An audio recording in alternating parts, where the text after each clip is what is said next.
As we begin, Sir Ortho, you've just stepped off and into the city of Oakhurst. And you begin walking down these bustling streets, almost shoulder to shoulder with most folks. But if you look Most closely, of them very unaware of their surroundings, just traveling throughout. It is damn near midday. You would think about 7, maybe 6 p.m. The sun is getting ready to set.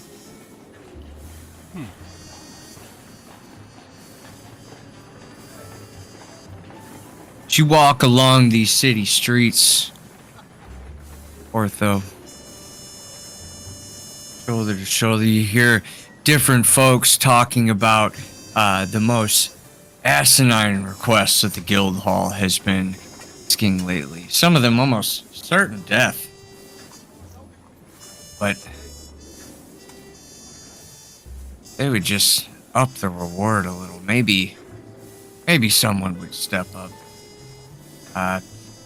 You overhear the name Delamete. Old friend back in the day. You guys used to run jobs together. It seems his name has been fluttering about as the guild hall master as of late. I think he might be able to get a pretty penny since he's an old friend.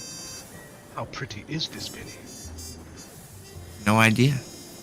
As these streets are winding in this city, Vance, with so many delicacies that you have probably missed since you were here last. As you can see off to the sides in the city, many different flashing neon lights, pleasure halls, and even small little gambling hall off to the side where you used to make some of your biggest money back in the day. It was a large printed check. And as you get lost in this city, Ortho, on your way through, Bebram, how would you say you arrived to the city of Oakhurst?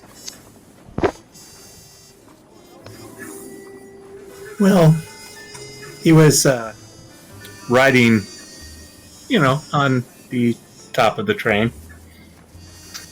Kind of hitched a ride. His train makes that sudden stop and you see this massive central hub of the city. Have you ever been here before? Is this something that Bebram would have ventured to, or is this a first time for them? This is the first time. I mean, he, kind of had to get out of where he was before. Kind of thought he would start anew. Try and get his skills used somewhere else. Bebram, as you hop off the train, try to sneak your way past the ticket collectors, which give me a little sneak check, little stealth for me in the character sheet. How good you are at it. Did that roll?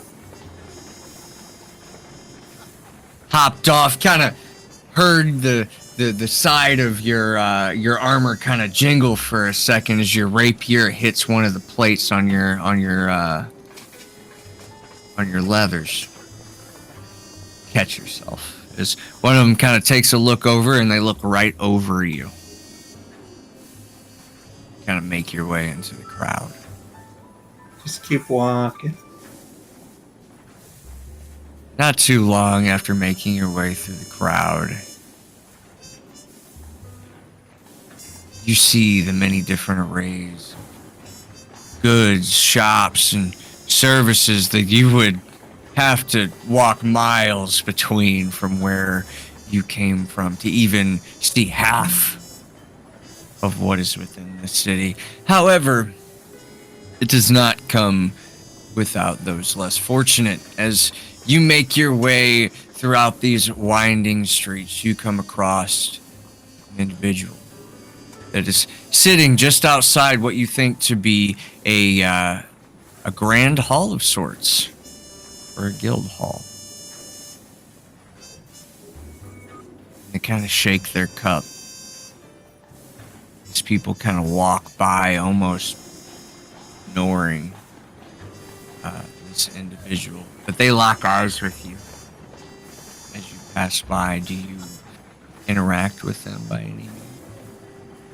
Is it this one right here? It would. Yes. So, I don't know what I have. Do I have like a copper I can toss? And So everyone will be able to start out with 250 gold pieces. If you would like to maybe do like 245 gold pieces and give yourself like 50 silver or something like that, you can do that however you want to.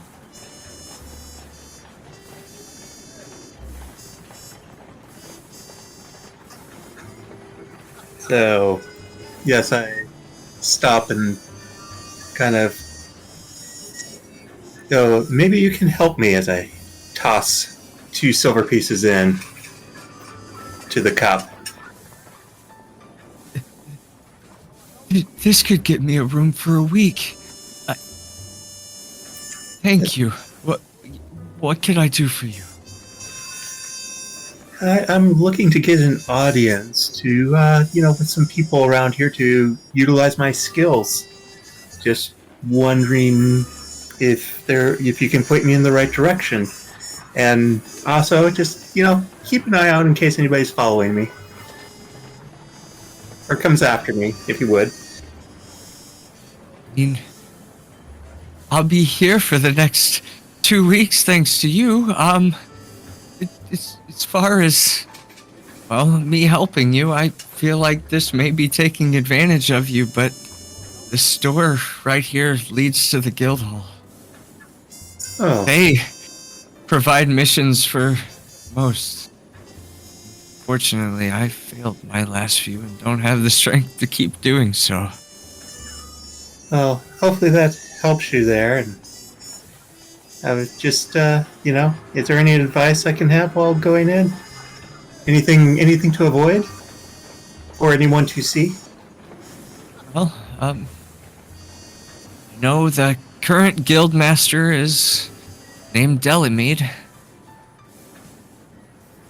Looking for a good book. The librarian is really pretty. Oh. Well, thank you. So yeah, just rattle the cup loudly if anybody looking for me. In your name? You can call me Tally. Thank you, Tally. And you kind of see him just smile and grasp those 2 silver coins. When you look down, there's maybe 2 copper coins in there. People have been walking past you this whole time, even bumping into you. But you're kind of used to the rough and tumble. You rode on the top of a train the whole way here. It wasn't something that could take you off of your current course of conversation. Yeah. But this is a lot to them. And as you kind of say your little bit with this side street beggar, you will receive inspiration for your good deed. Oh. Nice.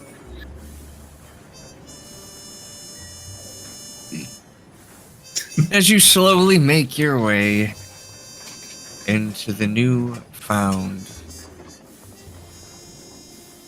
guild hall, at least for you, Bepham, or Tally, we find ourselves in a cluttered library, surrounded by books all over. In fact, it is coming close to the end of the day. You can finally get the rest of your paperwork in order before have a meeting with your current mentor, Tarn. He had asked you at the end of the day if you would please meet him in his office. Unfortunately for our librarian, Nithrissa, that has made her a bit more clumsy today. Give me a dexterity check to start us off while we're getting our paperwork together. Oh dear. We're frantic. And Tarn really wants our attention. Yeah, I'm like super nervous and like scribbling and just kind of muttering to myself. 12. Well.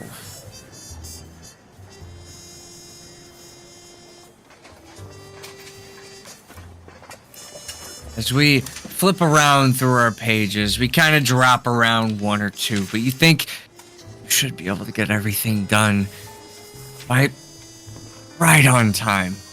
So you make no mistake, since Tarn seems to have been really distraught lately. He seems to have been putting a lot of research into the lost technology that has been really fueling this city for the past century now. Nithrissa, you know you're in a bustling city that is only thriving by happenstance and luck.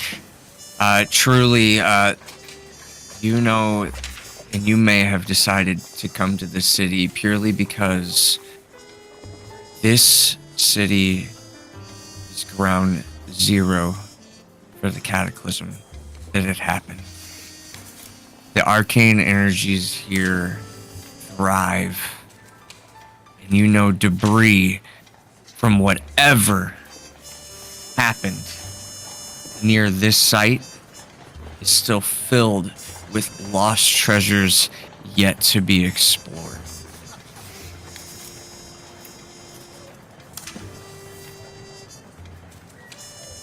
Currently, right now, Tarn has been assigning you the duties to find out the powers of the lodestones that used to float cities back in the old days.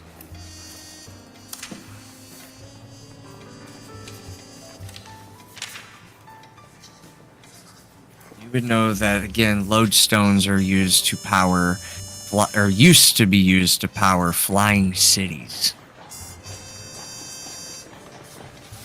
Even flying ships. Hasn't been perfected lately. He's given me a lodestone, or I'm researching it. I'm sorry, I missed that. He has been researching lodestones and has been asking you to pursue the same.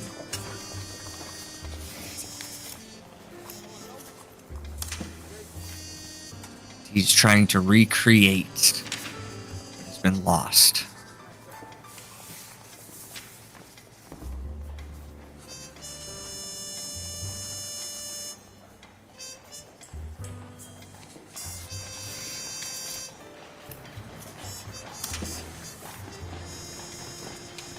Reach to the near end of your day. Do you decide to make any stops before you make your way to Tarn's office? Or is there anything that you do in your office before you make your way?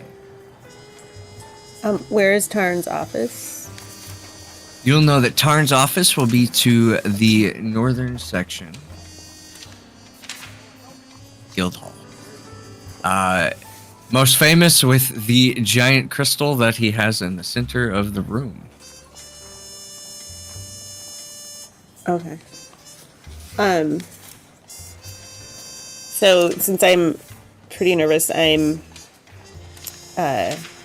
finishing up my work and putting my papers, like stacking them up and trying to put my books in order that I know of, but nobody else really knows what I'm doing because I have a special system that I think is superior to other people's filing systems and sorting books and such. So I have everything organized. I'm putting stuff back, and I'm just tidying up very nervously, though. So I'm just kind of like, oh gosh, and I'm kind of muttering to myself, like, gosh, I wonder what's going on. I wonder what he wants. Tarn's been so weird lately. Just kind of muttering. How long do you feel like you would have been here in Oakhurst, especially in this position, even?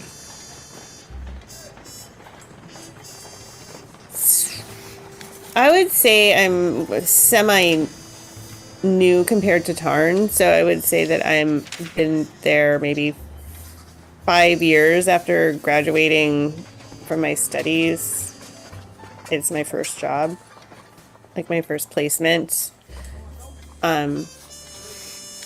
So know what's going on. I feel very competent, but I'm also nervous because I still feel new compared to Tarn, if that makes sense. Makes sense. You know Tarn is, well, at least hundreds of years. Yeah, I think I said it was like 40 years. Yeah, and still young compared to him. Tarn has chosen you as his apprentice. You will soon maybe have his position or the like. However, he has no intention of retiring anytime soon until this city is what it used to be and more. Unknowing of what he's so stressed and frantic about. Get a small, what looks to be piece of paper flying through your office that lands on your desk while you kind of straighten all your stuff up. I've also been looking for lodestone. I'm just kind of gathering my lodestone notes into my, gathering them together just in case that's what he wants to talk about, since I've been researching it a lot. Yeah. And then I looked at the note that flew through. You open the I'm note. standing up when it comes in. I'm like ready to go, and then that. You open the note. You see kind of like a little arcane seal kind of break, and it rolls open. It's fairly common. You get this from Tarn almost all the time. And a little mouth forms on it. Don't forget my coffee! And that's it. Oh my goodness. I get like, oh my gosh. And so I like grab all my papers and rush. Do I have a coffee pot in my office? Yeah, absolutely. It was like Okay, this is very steampunk-esque. So like this, yours like gears are whirring and like, coffee comes out. Yeah, it's like a and you have like a glass like crystal cup, like and it even kind of insulates. It's like a Circle K cup, gas station cup, but magic cup, steampunk cup.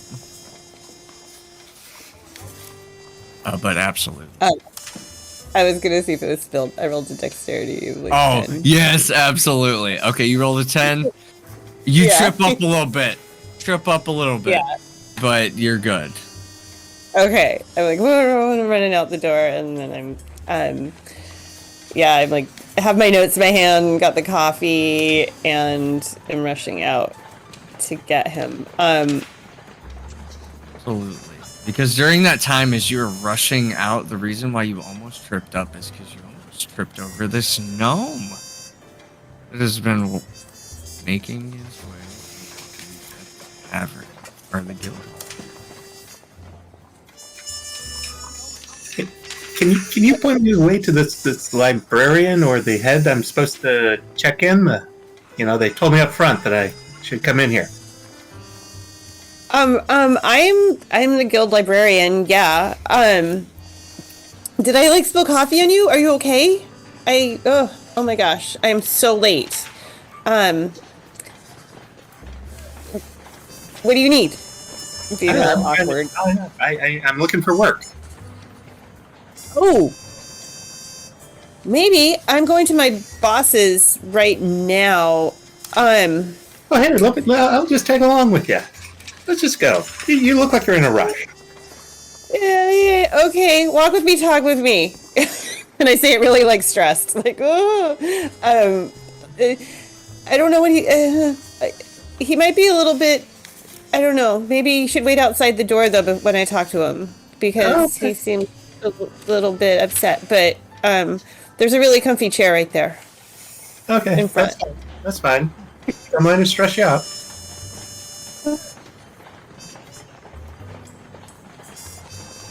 Now, as the both of you Tally kind of scurries behind Nethrissa as she pushes her way through the hallways.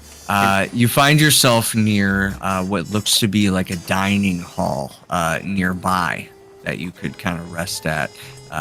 Or you could be at the door where Nethrissa will be entering. It's up to you, Tally. Well, I'll hang out at the edge of the door and just kind of listen in. This entire time I've been kind of like looking and mapping out the place as we've been going along.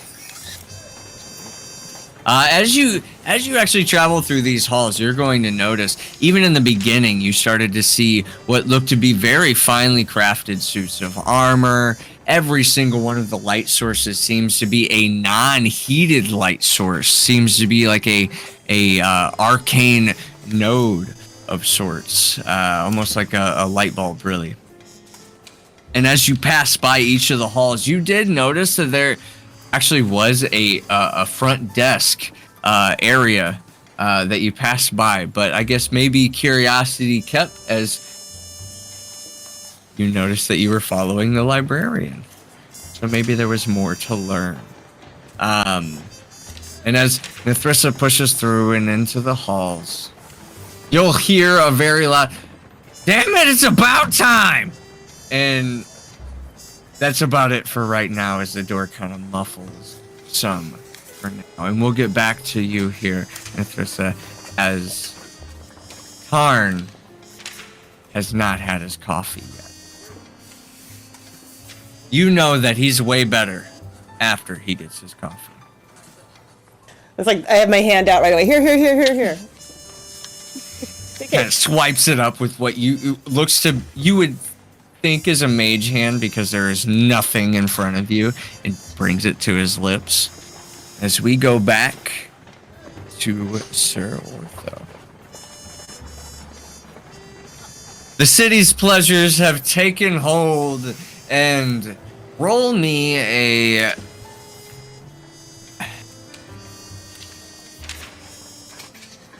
charisma check. Charisma. As you reminisce amongst the streets, you find yourself about 50 more gold heavier. As not only the different halls that you traveled as a child been so nostalgic, but you had a good hand at the old gambling hall.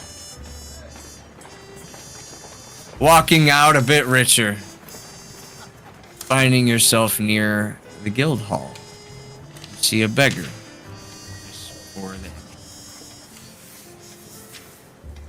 I walk up to him and I'm gonna put my ring in his face. And just like I'm not sure what that means, sir. You do not know that the Duke of Mayhem is here? You're in the presence of royalty. And they kind of bow. Sorry, I did not know. Next time, do not make spare change. And he has the most disgusted look on his face. Spare change. And he tosses him a gold piece. Don't ever ask for something like that again. Kind of look at you. I feel like you flip it and storm by almost. Yeah, Well- like fuck you, I'll give you a coin. As a neutral deed, they don't know how to take it. But they That don't wasn't know a what to deed, say. that was forced. At this moment, as you see them basically get up from their post and you see them scurry off, like in your peripheral. That's right, they shall run away. Ortho, as you begin to walk through the hall, you again see the lovely ornate armor What was adorned his on name each again? of these. Sorry, What was the guy's name again that ran this? your old friend Delamede. Delamede, okay. In my head I kept calling him Delamain. And I'm just you're gonna, like, loudly go, is this what he is doing with this glorious hall? And these suits of armor seem to be really just mainly at the front, just to kind of show the many different, what you would now know as you kind of walk by. These are actually potential rewards based on guild hall earnings. As you see many different adorned sets, some of them more magical than others. Disgusting. It is kind of tacky, though. Tacky. He tries to belittle us and say that we need these armors. All I need is my royalty and my money. And he is just murmuring, and there's no one in the hallway, right? Right now, there's no one really in the hallway. However, you do hear folks in here. It looks like it seems to be some sort of meditation room. There are a few people that are kind of looking down the hallway as you were yelling, almost side-eyeing you. I'm going to walk right up to this area and go, do you not know the Duke is in your presence? As you hold out your ring, they all kind of take a quick peek at you, and you get a pretty negative response. They all look at you. Some of them just start throwing little bits of what looks to be papers or small crackers as they basically try to boo you out of the room. Your donations to the Duke of Mayhem is appreciated. Now You'll gain 2 rations worth of crackers, though. Oh, okay. Pick it up. Hell yeah. You can see him pick it up, and he's gonna look at him and just goes, "Ah," and huffs and walks towards the front desk.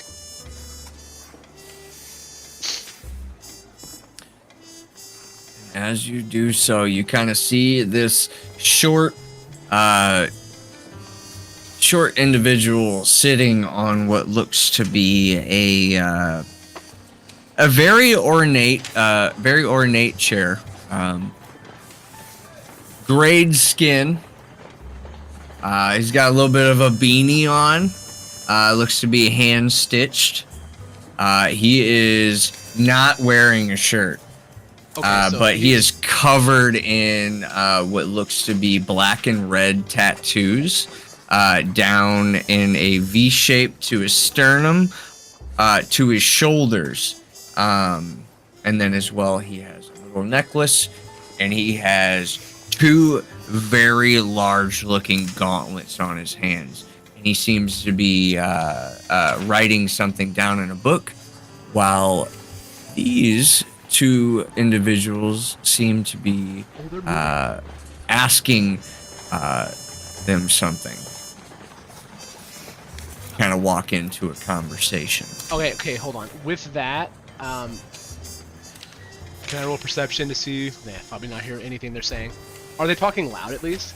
Or is it like I mean, you're kind of walking into the conversation. Let's say Okay. you walked into the back half of it. Okay. As you kind of walk up, you hear a familiar voice clamor to the rabble that is speaking to them over the current quest board situation. I hear a familiar voice. Who is that voice? Which person is it coming from? Is it coming from back room, the guy that you just described, or the two people? The gentleman I just Okay. described. Okay. And so I know who it is. Who is it? Delamede. Oh, that's Delamede right here? I thought he was... However, are you listening or interrupting the conversation? I am interrupting because now I know who it is. It's about time! You peasant. And he laughs real big. As the other two kind of stop mid-sentence and kind of look back. But sir, how are we going to get any work if you just let anyone walk in here? I am not anyone. And he pulls, like, starts to pull his rapier. And you will be marked to never call me that. You kind of hear a slam on the table, right here in the center, as Delamede kind of takes a quick peek at you. He says, calm down, calm down. Don't be making a mess of my guild hall. I heard it was your guild Is that hall. you? And Don't tell me. He just holds the You ring haven't changed a day. up. He holds the ring up and just like, you know who it is, friend. Damn it, quit the charade. Get over here. And he he kind just- of and- lifts his arm up. He says, yeah, you guys need to get out of here. I got more important things to deal with. If you don't want to take the current quests that are on the board, you can fucking die for all I care. Yes, I can arrange this. And he's just like side-eyeing the two You people down kinda- there. You kind of hear the individuals that kind of walk off. And you hear again back half with that perception. These quests just seem to get more and more dangerous. What they're looking for isn't right. They're gonna recreate the same thing all over again. And then they just kind of peter off.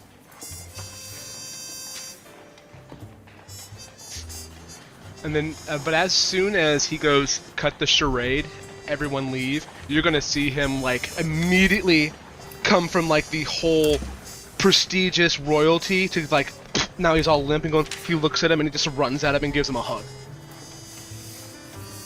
And as you run up to him, you were still significantly taller than him.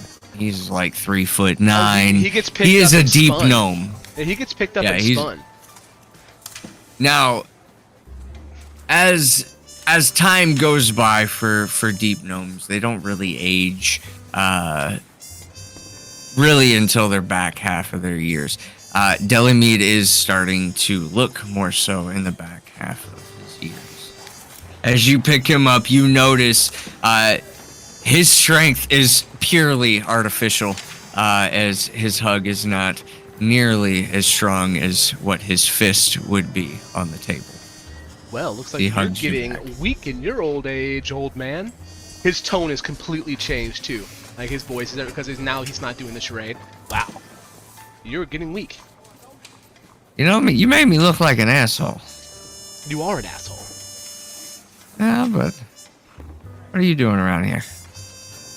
He looks back at the board and goes, apparently helping someone kill something or something other. And he's kind of like moves his hands and does like the money symbol in his hands.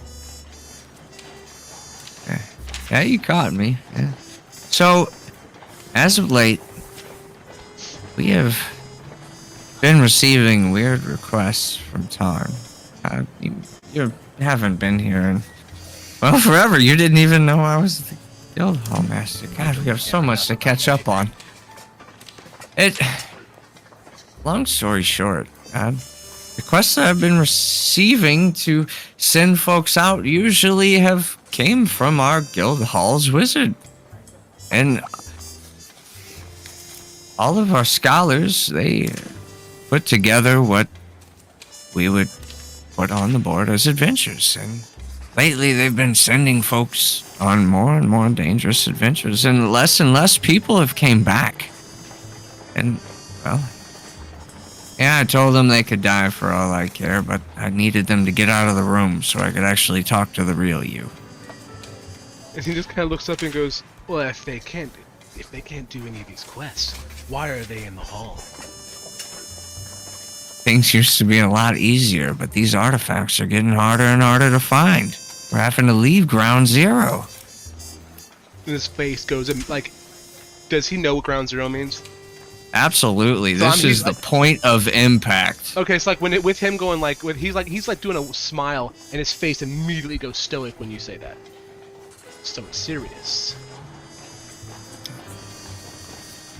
Whatever Tarn's after, he thinks it's, well, wherever this quest is leading. And he's not letting me post anything else until that's done. He's been running the librarian fucking ragged. She's been here 6 months. Librarian? We have a library here now. Absolutely. She's been fantastic at what she does, but she's clumsy as shit. Watch out. She's got horns. She could fall on you and stab you at any moment. It's to say, if you even run into her, he's been calling her up to the office to talk about these, and he kind of leans in, lodestones. Okay, hold on. Do I know what a lodestone is? Let me see. What would it be? Arcana, or Yeah. something else? Okay. No. You look dumbfounded, kid. Just let me tell you. Okay? This is something that could possibly recreate what happened prior to the cataclysm. Back in the day when there was floating cities, flying ships. Yeah, we got steam power and these different bits and bobbles here or there, but could you imagine a floating city? No. Like an... Tarn aims so you don't have to, and Wait, so is he I may be the liability? guild master, but he's the only reason why this fucking operation works. What, is he a liability now? Who? This Tarn. Tarn? Yes. No, he's not a liability. He's just very particular on what he wants done on the quest. He's the one that funds the whole fucking operation anyway. Man's a fucking genius. And you say he funds it, and he goes, oh, so he's rich. Absolutely. How much? Oh, place wouldn't have got him. Still suits armor when you walked in? How much you think that cost? I don't know. They look toyish. I wouldn't even look at second glance at them. Let's imagine you could run an entire city without worry. Funds beyond your wildest beliefs. Things that could pop out of thin air this man makes happen. I'm not about to question the man that sends me home with a fat paycheck, you feel me? Well... Look, And he's like, I got an don't idea. know. You want to fatten your pockets too? Take that quest. Find a couple folks. Make it happen so I can get this guild hall back where it needs to be. And he just looks If over. anybody could do it, it's you. And he... You know how to butter I'm me not up. getting any younger. Of course you're not. You're a weak-ass bitch. And he walks away over to the board. He smacks you upside the head, and that hurts. Yeah, just because you can swing doesn't mean you can't fight. He's gonna go, and he's just talking shit, running. He goes over there to it, and is there like a bulletin or something on this board? Absolutely. Okay, I'm gonna grab it, very carefully so there's no rips. And I'm gonna take it back to him, and I want him to go as a... So is there anything else I need to know? So he kind of lays out a map. At this same time, this same fucking conversation is actually happening with you, Nithrissa. Nithrissa, as you walk into this room, hand over the coffee, Tarn becomes a bit more I feel so much better now. Thank you, Nithrissa. I can be a bit of a hassle otherwise, huh? Yeah, you can, but it's fine. You live as have long that as I cool- do. You get multiple personalities, and you just kind of forget. I write that down in my notebook. When he says that, I'm like, oh, multiple personalities. You would think that he has to be at least in the 700s, but he doesn't look it at all. Okay. Like, wow. Which personality is this? my pen at the ready. This is a personality in need of a librarian of your skills. I understand you've been here for some time, and well, you've been dependable on the books, but I think that the quest that I've given may be too hard for some that have been entering our facilities. I need someone who's smart that maybe could guide the next fella to, well, what we've been researching this whole time. I think that I've found inscribed one of the many lodestones that have been scattered across this world.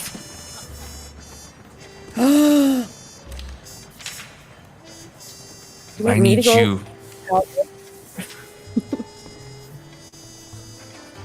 to maybe be a guide. And he hollows out a map out of this crystal that is in the center of this room. And he shows you a layout of a path following through what looks to be a forest onto what looks to be a ruin that is toppled on its side and dug into the ground and covered by earth. This is where my scrying has led me. We have to have it. We have to recover this lost technology. And he kind of looks at you. He says, "Can I trust you with something?" Yes. And I push up my glasses. Yes. And at this point, Tally, make a stealth check or a perception. Stealth and a perception check if you want to listen in. All right. Put a glass on that door. We'll give you advantage because no one's aware. Okay, and I was gonna say it's giving me a disadvantage because of my armor. So. Yeah. I'm assuming you're not in your armor in a tavern, really. So you're good. And go ahead and give me a perception check. No one can hear you at the door.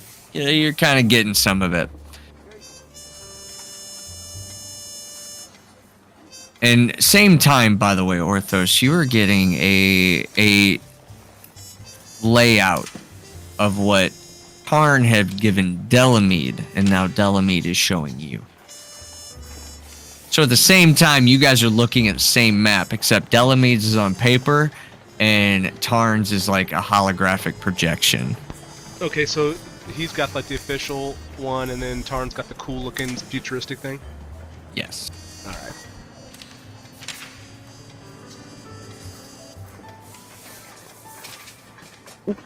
And I'm gonna ask Tarn, do you know who's going? Who's going? Because I met somebody who's looking for work when I was on the way over here with your coffee. I would say anyone who's willing.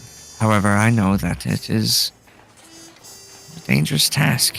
This is far well beyond Ground Zero, as you well know. Looking at this map, it's going to take about a week's ride. And that's to say if you take it by train. Train doesn't reach that far.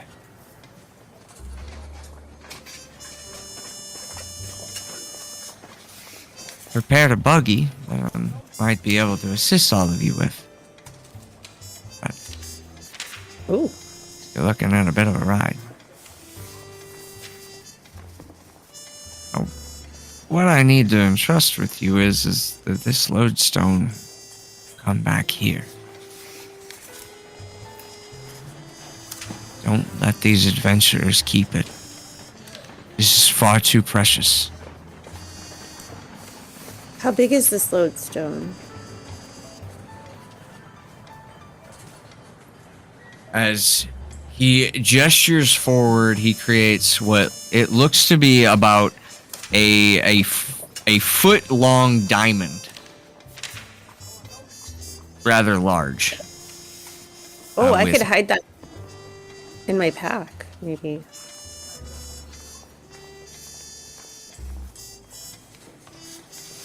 We get this back.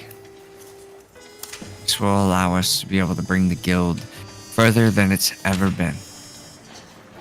And not only that, this has essential properties for the rituals that we need to perform to recreate these flying cities, flying vehicles. This is going to be another technological boom. That is why I took this job. This is so exciting. When do we go? Now? Like, or... That's why I've chosen you. Help me help you discover the undiscovered. Maybe talk to Delamede, see if he's found anything. He's in the guild hall up front. Yeah. I remember who he is.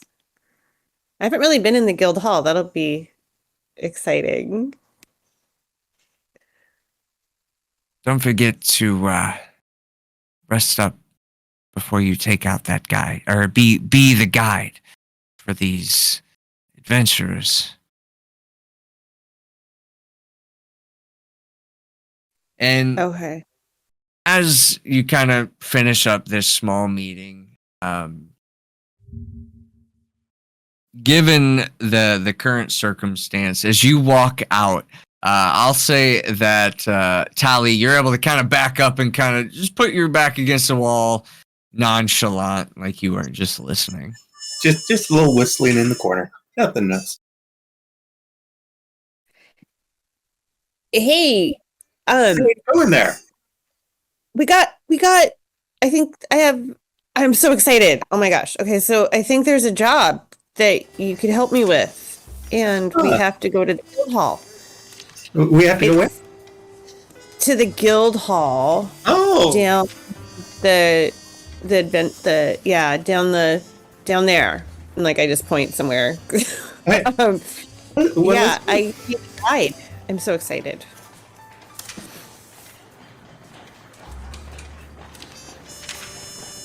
Let's go this way. And then I'm gonna Hey, lead the way. Lead the way. Are you guys like And as you making a lot of guys- noise when you're coming down the hall?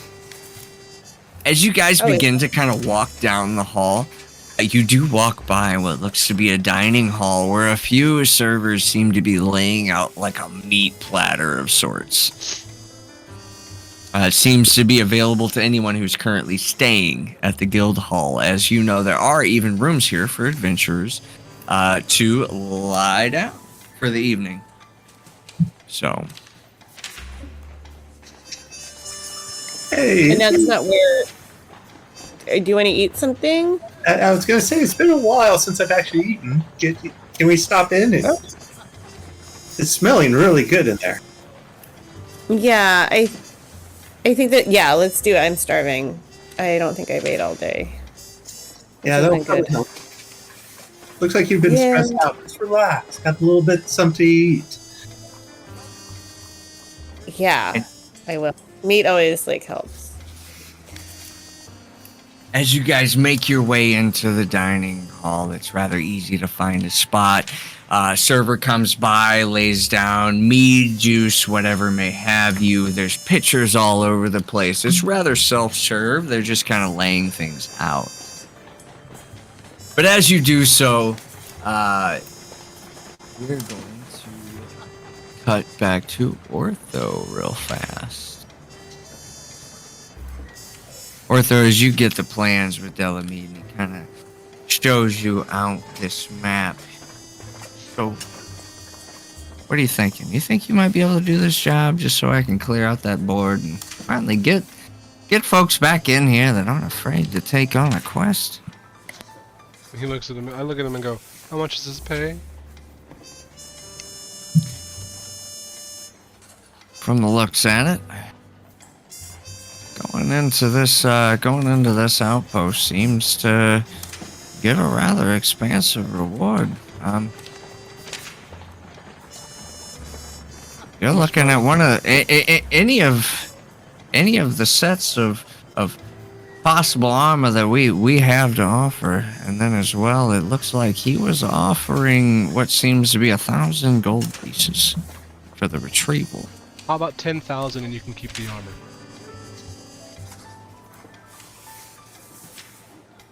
Give me a persuasion check. Jesus Christ! You know that's preposterous. I have a +5 and I got a 10. And you know that's preposterous.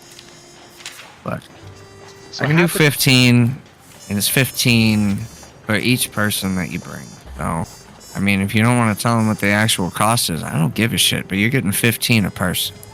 15,000? Alright. 1,500. See, I thought I had you there. And he holds his hand out to shake. Does he take my hand? Go on. Then I'm gonna come in for a hug and I'm gonna say, I'm gonna do it alone. And he's gonna run, he's gonna walk away towards the smell of meat that's coming out of the hallway. I'll be damned. You know you'll die by yourself. I haven't As you died run yet. away. So he doesn't yell. Does he yell that out when I'm walking out of the Yeah. room? Yeah. And I'm doing, I do not die. I am the Duke of Mayhem. Because I know I'm out of the room. I have to go back to the character. But I'm gonna follow and hold on. Let me see if I can figure out where the meat is coming from. Probably yeah, with a 13. Yeah. All right, and he's gonna go in and goes, where is the table for the Duke? You two, and he's pointing to you guys. Fix me a table and get me a glass of mead. Sure, I think your table is over here. It's through those doors. And he just looks at you and goes, I'm going to eat at the table in front of me, with the table and chairs. And he just sits down.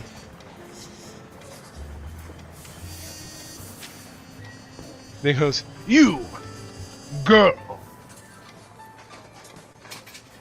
And he's pointing at the little guy. No, he's pointing at the little guy. Girl. Short round, that's what I'm going to call you. Come here, short round.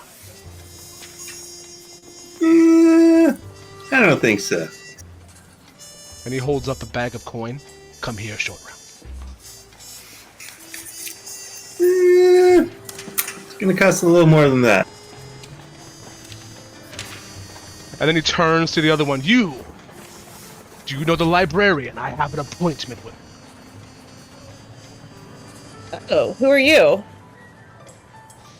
And you see him stand up. Nethrissa, you absolutely know it's after hours and you didn't have a damn appointment today. Yeah, I know. So I'm not even saying like. I'm just pretending like.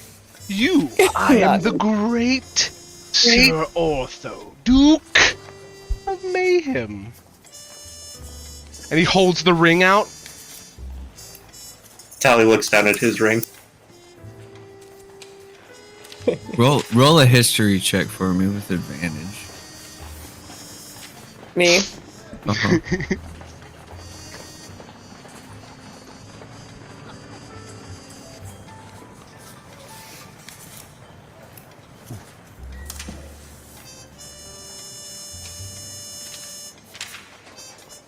And you roll a deception check, Ortho. All right. Haha. Take that with what you will, Nethrissa. Like, and I'm like, I like lower my glasses and I'm looking at it, and then I also look at tallies. Can I do And a then I magically create. Oh, I magically create a pen out of a quill out of the air, and then I write it down in my book like a little sketch, really quick. And don't say anything. Can I do like a sleight of hand and like try and show Nethra?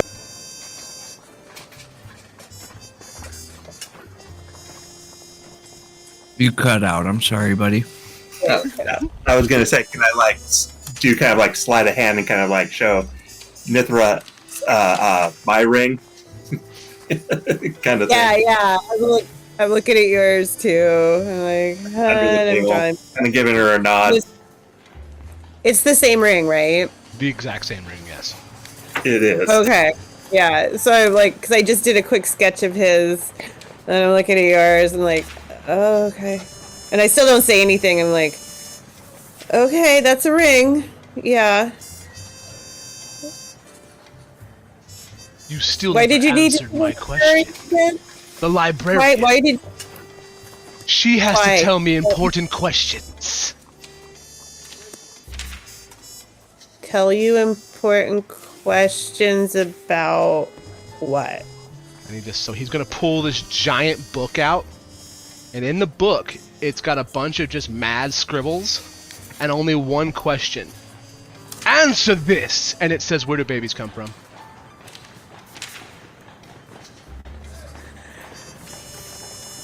And I look at him. I'm like, oh dear. I have a whole bunch of books, and maybe there's one that might help you understand that. Oh, I do not have time to research. I'm going on an important quest to get a... And suddenly, as Ortho begins to go on his rant with the librarian about where babies come from, a horde of servants come in and start laying out piles of meat, almost completely splitting the face-to-face of the two of you, or the three of you, as the tables fill. Do you all partake in the food? So as soon as I tell them the reason I can't go to the library, and it's like a train horn that goes through and it blocks all like the information and sound. Mm-hmm. Okay, all right. I'm gonna continue talking, but it's gonna just be at a low murmur because I know no one's listening, but I still will continue talking. And then at the end, I'm just basically saying I'm going on my own quest. You all should have accepted it sooner, but goodbye. And then he starts eating all the food. But basically, as possibly Nithrissa may have explained things, basically hoards a plate and some food and the sound of what have you cover up whatever you were saying to them, Nithrissa. So they really don't know at all. Alright, I was gonna start eating and look at Tally and just kind of shrug. I'm like, I don't know what. We got a cool quest to do. But we gotta go talk to the guild guy, the quest guy. Yeah. Now, What's his name again? Delamere. Oh my gosh. So, everyone that partakes in the food will also receive 5 temporary hit points. Hell yeah. Woo-hoo. Are you guys like In- speaking amongst yourselves, or are you kind of like trying to have a conversation throughout the room when you're talking about that? Like, Oh, I'm just like united. yeah, we're just having a conversation. And Tally like grabs some of the food and like puts it in his like bag. A little, just like a little bit of it. Yeah. And I'm like, oh, that's a smart idea, and I put some in my pocket.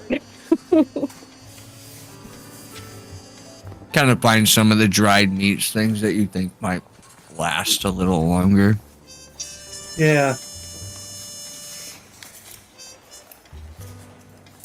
Maybe like little, if there's like a chicken leg or turkey leg or something, that's nice and cooked, he's gonna hang on to that.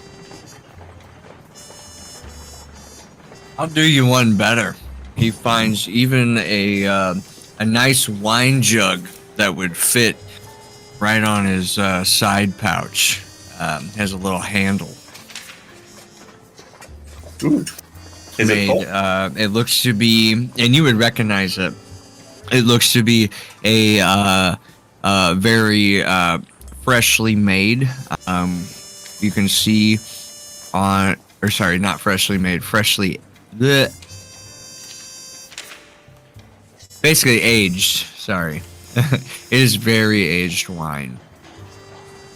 You could probably date this back to your pre-calamity. But it's not very big, right? Like, these are very personable sizes. However, being here at the guild, the center of GroundZER0, pretty easy to have that here comparatively. This is where all the city's delights are. So you can take one of those with him, kind of on the side there. We would estimate that to be worth about 75 gold pieces alone. I Yeah. send him a message in his head. I'm like, good job. That's good wine. The librarian egging on unintentional stealing. Love it. It's not a book. A little chaotic.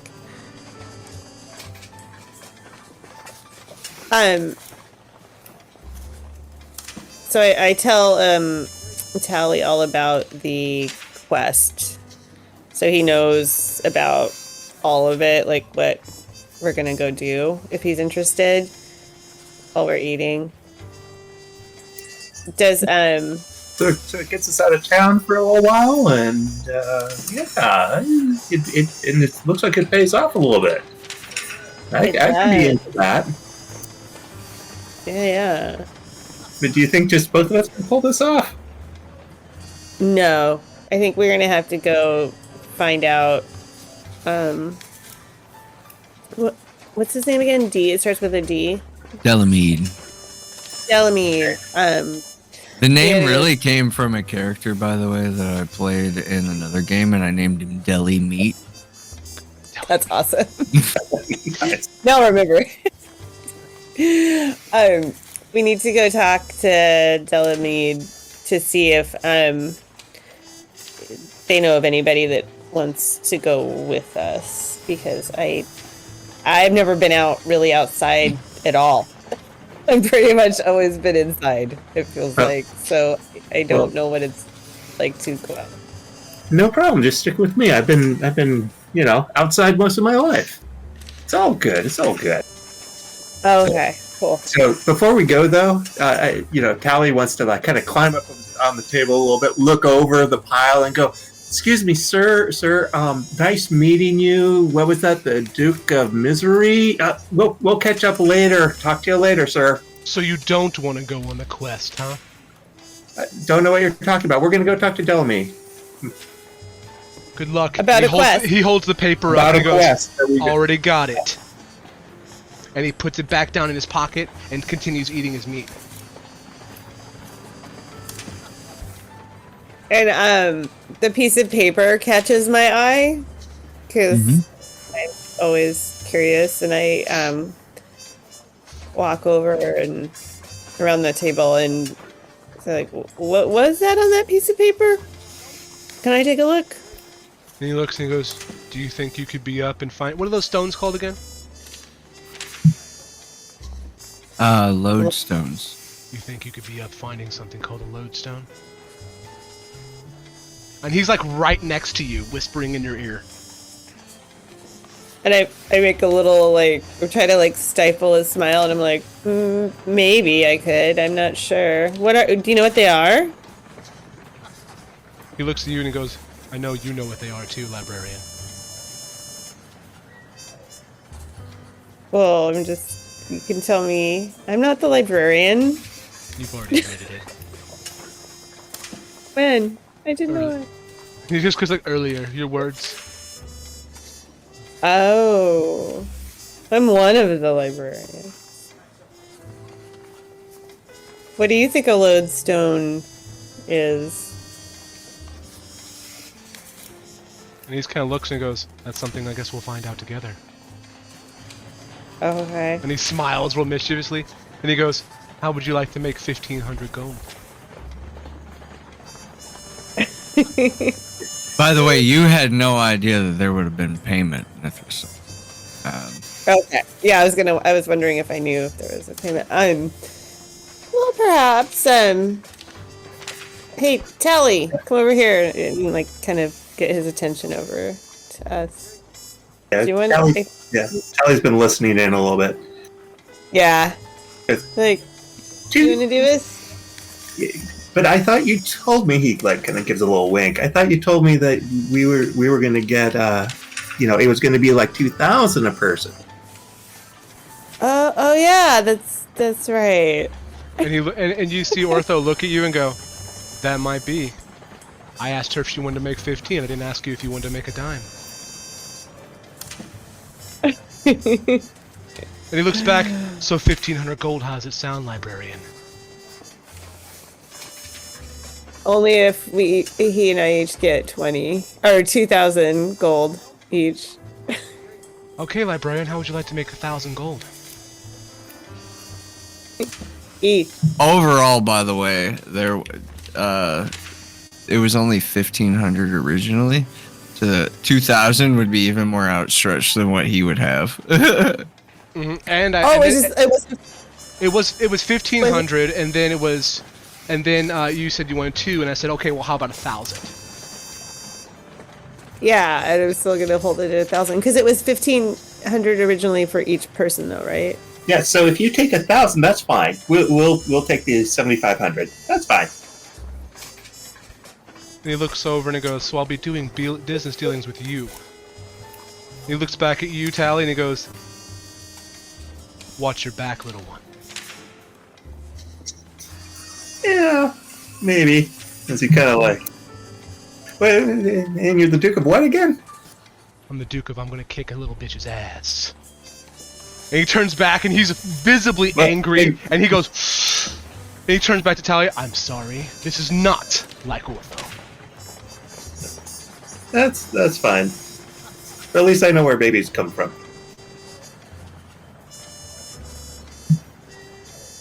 He gets up, walks out, and he goes, 750 gold now for the bitch's smart mouth.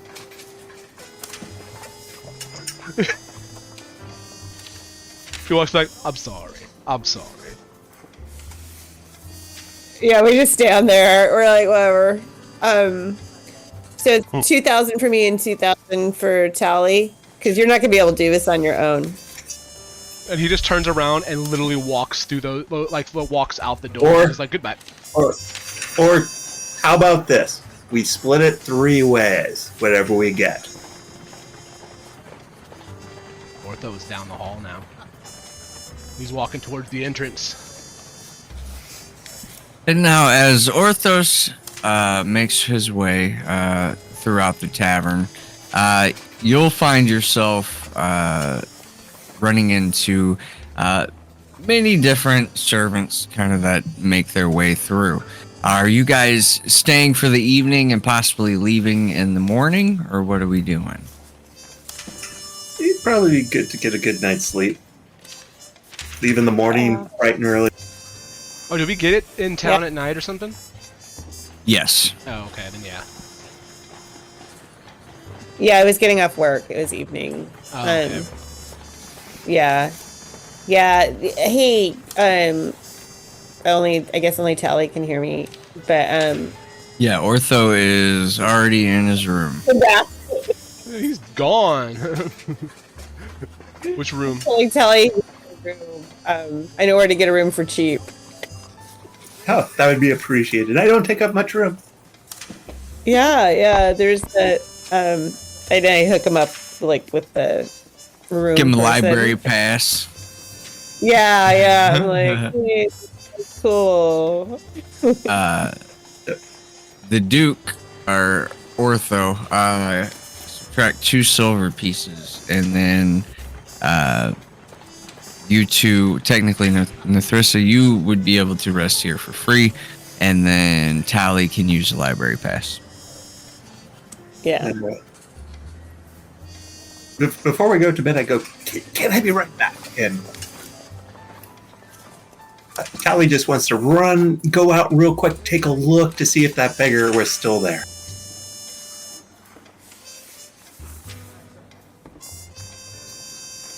And as you kind of go out and then have a peek out in the city streets, give me a perception check.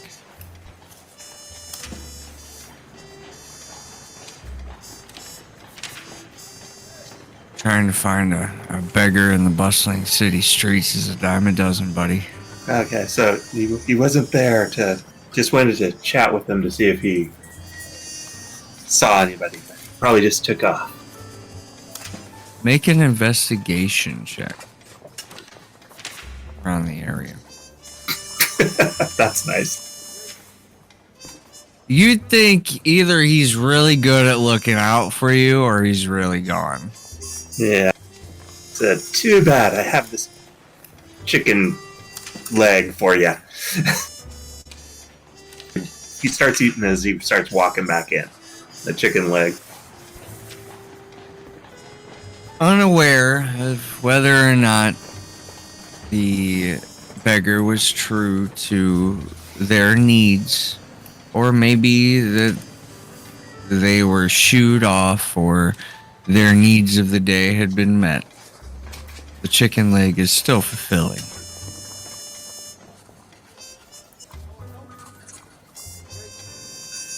Tastes like frog back home. And Mithrisa, while Orthos is finding a room and Tally is finishing up his chicken, what are you doing?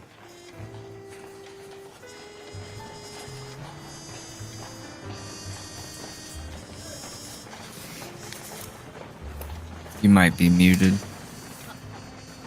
Oh, what was it? While they're doing their thing, what are you doing?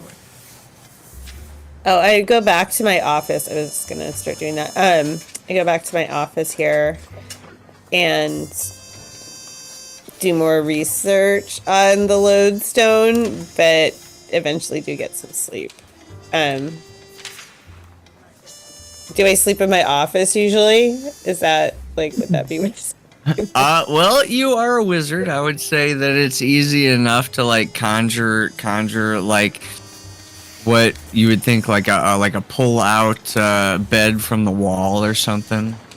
Yeah, like a Murphy bed. That's what I was thinking too. Yeah, just because I just want to keep reading until I go to sleep about it. So, but I do get a full rest. I'm gonna look a little bit more. Light activity, no problem. So everyone begins to have their bit of rest. Tally, I'll say you find a room just catty corner of Ortho. Yep. Yeah. Does he see him as he walks by? Purely up to you if you want to be seen or not. No, he'll take the roundabout way to get there. Gotcha. As you all settle in for the evening. Waking up at first light, the sounds of the trains making their way, picking up folks all in the morning. For some of you, this is always a wake-up call before the start of a workday. To others, is nostalgic when you were younger. And to our small ranger, these are all new. Didn't quite get that good night's sleep. Finding ourselves all in the guild hall, in the dining hall as we wake. Getting an agreement to split things evenly without hassle from the Duke. And I was looking and go, Find remember, evenly ourselves- is 1,500. Yeah. Find ourselves all feasted. You still get that 5 temporary hit points. And possibly well rested. However, the flavor, it's not going to hurt you if you are, feel like you may not be well rested. I won't miss you for that. But before you leave, you all were given an opportunity. As Nithisa brings up that there is a shop that you can use just before you leave the guild hall to pick up any last minute items.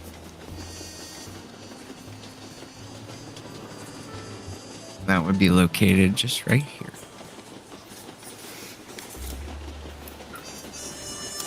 Do we have everything we need, everyone? Or are we going to have to get stuff? I need to talk to a friend before we buy anything. And he hands everyone have money, and he holds a giant bag of coins in front of him. I got some money. Now he's looking at you, librarian. That's a lot of money. And he puts it back in his pocket and he goes, okay. Was this the quest money?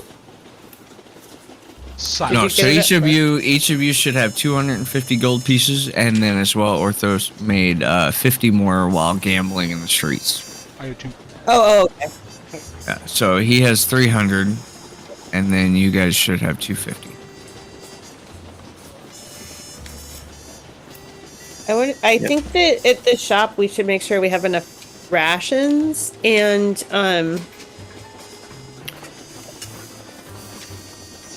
stuff to fight. I'm not very good at fighting. I know how to do spells though, so there's that. You would know that in this shop it would be common to, and go ahead and write this down here, what's in the shop. It's going to be common healing potions, which are 2d4 plus 2, which are 50 gold pieces. Uncommon healing potions, which are 4d4 plus 4, which is 150 gold pieces. And then as well, they have potions of resistance, which is a resistant you can choose between the array of many different things, but specifically they have potions of resistance to poison that is on sale for 25 gold pieces. Okay. Then as well, there's one scroll of Vivify for 300 gold pieces. 300, you said? Yes. Okay. There's also 3 explosive arrows, which is 48 plus 8. Wow. How much do those run? 5 gold pieces, because the guildmaster will think it's funny if someone blows up. So they only have 3 of them? 5 gold pieces apiece. Sold on those.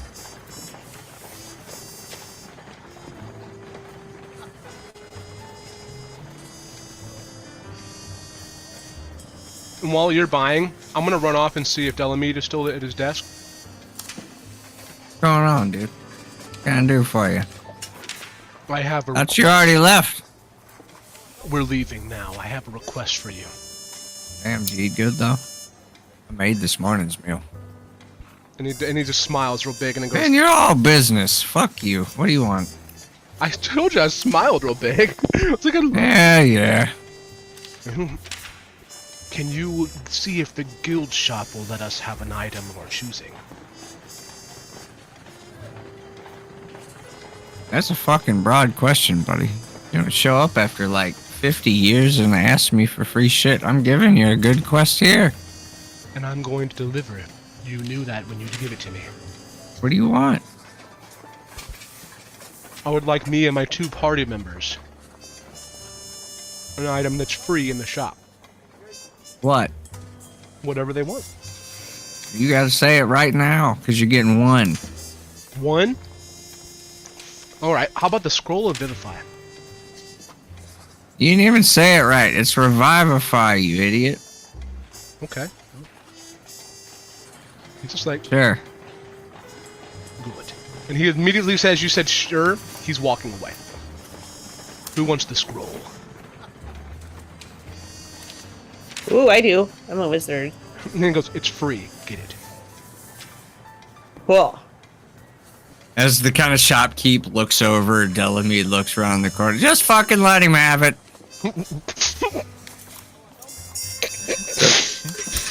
I yell back. Thank you. What does it do again? Oh shit, the librarian got it. Shit, I would have just given that to her for free. What does it do again? If you die, you have a minute to revive somebody. Like scroll revivify. Basically, I'll post it. Actually, that'll make it even better. I wrote it down. You can touch a creature that has died in the last minute. That creature returns to life with 1 hit point. This spell cannot return to life a creature that has died of old age or cannot restore any missing body parts.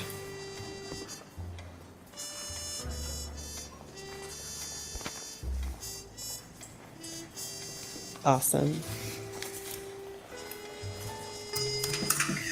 So I think I'm going to grab 3 of the common healing and 1 of the resistance to poison. Absolutely. Now, if you choose to do a resistance of a different type, those resistances are 50 gold pieces, whereas the resistance to poison was 25. I'll go with the poison. And he looks over at the Duke of Mayhem. I think I might keep this on me. And you can tell, like, you can, all you guys are like, look at Duke. He is smiling. This is something you did not see last night. He was bitchy. He hated life. Everything about it was just like, don't fucking talk to me. But he even offered to give you money. He's smiling. Everything is different today. And that's why he's feeling a little uncomfortable. I might need 2 of these poison.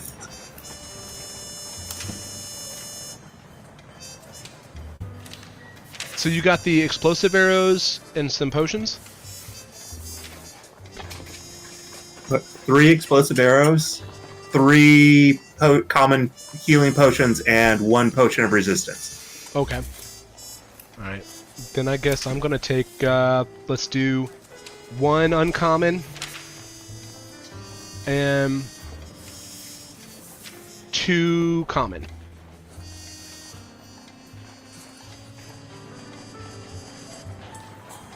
I'm gonna take 1 uncommon healing. Oh shoot. Take that back. I'm gonna do 2 common healing and then 2 potions resistance to poison. Now keep in mind, for this one shot, these potions take a full action. Good to know.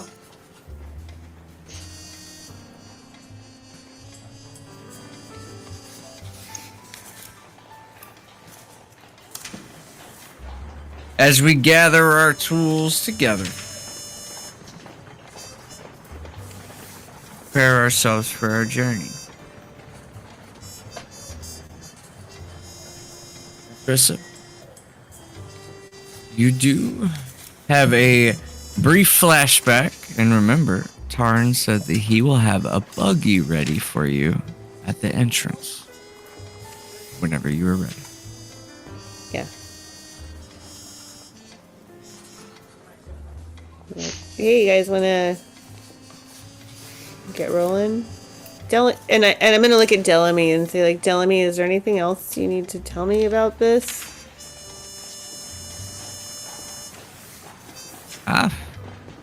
Well, I mean, your boss is the one that should have probably told you more, but...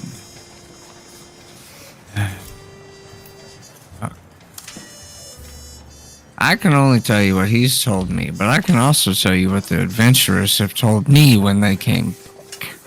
At least some of them. There's something guarding whatever he's looking for. Oh, he didn't say that. And my pen appears and I write it in my book. Like, okay, thank you.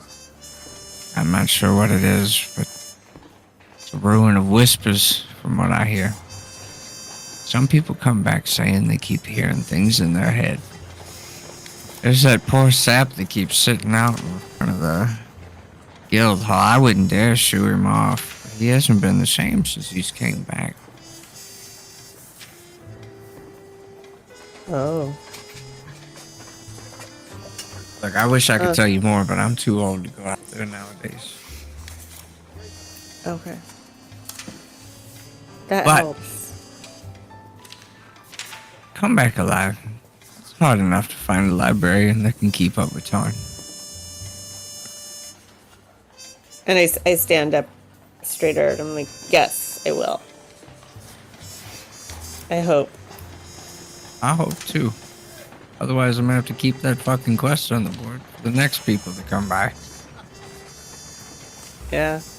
And my coffee won't be near as good. My office is always open, but the machine's a little hard to use, so seems like I'm the only one that knows how to use it. It's all right. I built these hands. I can make some coffee. Exactly. And I go to hug him because I'm just being awkward and nervous. He's a rather frail dude. Like outside context, he's a battlesmith artificer, right? But like he makes things on his body to make him more powerful than he actually is. So when you hug him, it is like hugging a straw doll almost. Oh, you gonna crack my back? Okay. Sorry. All right. Oh, you're good. Need to just say goodbye to somebody. You don't need to say goodbye. I'll see you again. Okay. You know, I've rarely been out of this place for ever. The route you're going, it's not going to be an easy one. That buggy's not going to get you all the way. Did he tell you you're going to have to go on foot? Yeah. Yeah. But I can do it. Bring your walking shoes, little lady. Yep. All right, off you go. As he gives a hearty wave.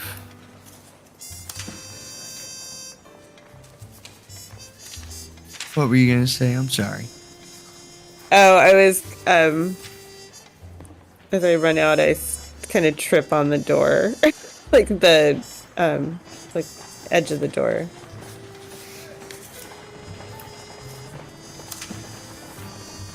As you kind of trip out, you kind of trip into where Tally and Duke are walking towards.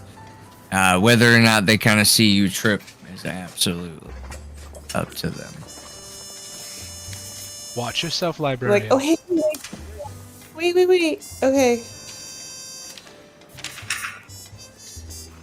Are you guys excited? I'm really excited. You're excited for the thing that's guarding whatever we're looking for? I'm just excited to be leaving. Isn't it exciting to go outside and do things? Kind of looks over at Tally and goes, "Is it? It's just outside." Yeah. I can't wait to get back to out of the city. This just doesn't seem natural in here. It's a magic place. It's not natural. This buggy out here is for us, guys. Ooh. As you all walk out, a buggy begins to make its way. Two large stallions holding up its frame. As you guys walk forward, an individual steps out. The horses a large neigh as they open the door for the 3 adventurers.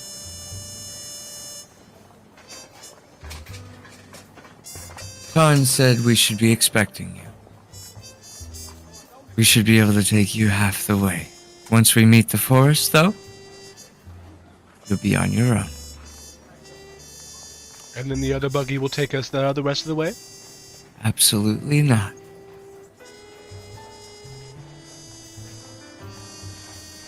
How dare you? It's okay. We can do it. It'd be good getting back to nature. Do you know a lot about nature? You could say I was born there. Out there in the forest. Oh. And my pen comes out and I write that down. Born in forest. So what does my file have on me that you've already written down?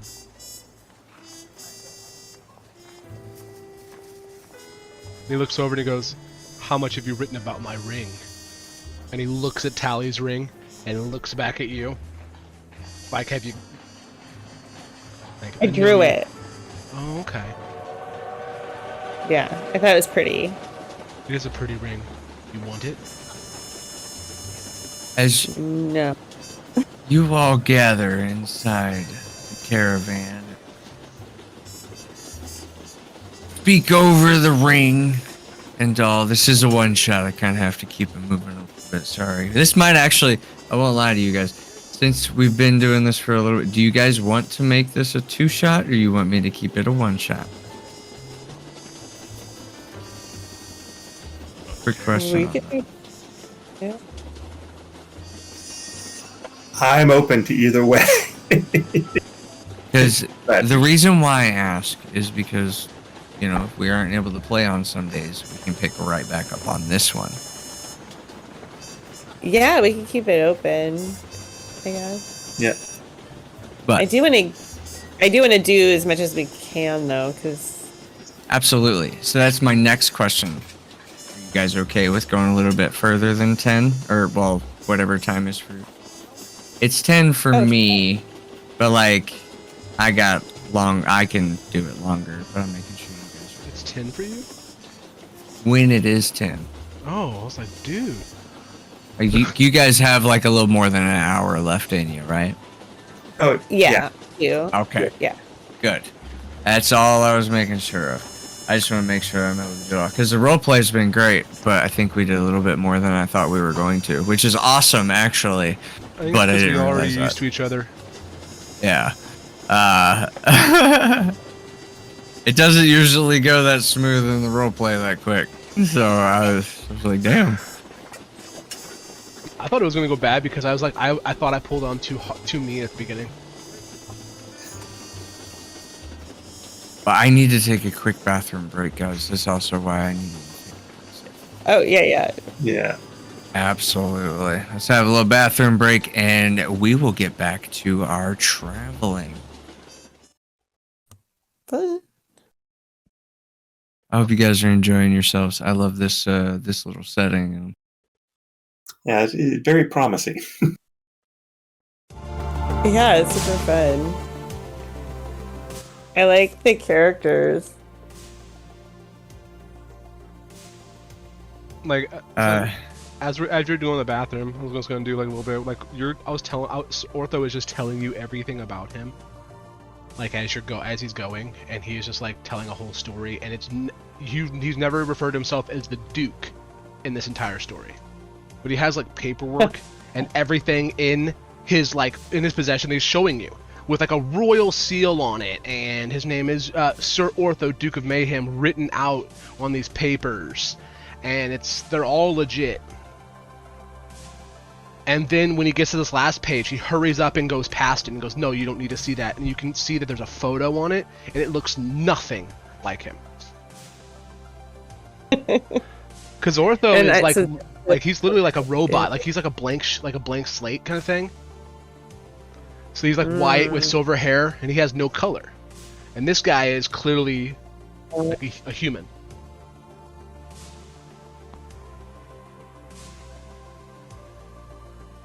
I write that down in my book. And as he's looking Does over, he not goes, you hear a jingling, and he stops and he pulls out this little bag that he said, this is all the coins. But when he puts it down next to him, it opens up, and you notice there's hundreds of these Duke rings in this bag. And he looks down and sees it, and he ties it up real fast, and then looks at you, and gives you the you saw nothing look, and went back to his explanation of the story. Okay.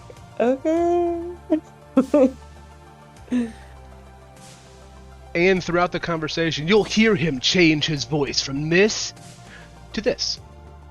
A lot. And the more comfortable he gets with you, he's going to talk like this. Like he's going to, by the end of the conversation, he's talking to you just like this.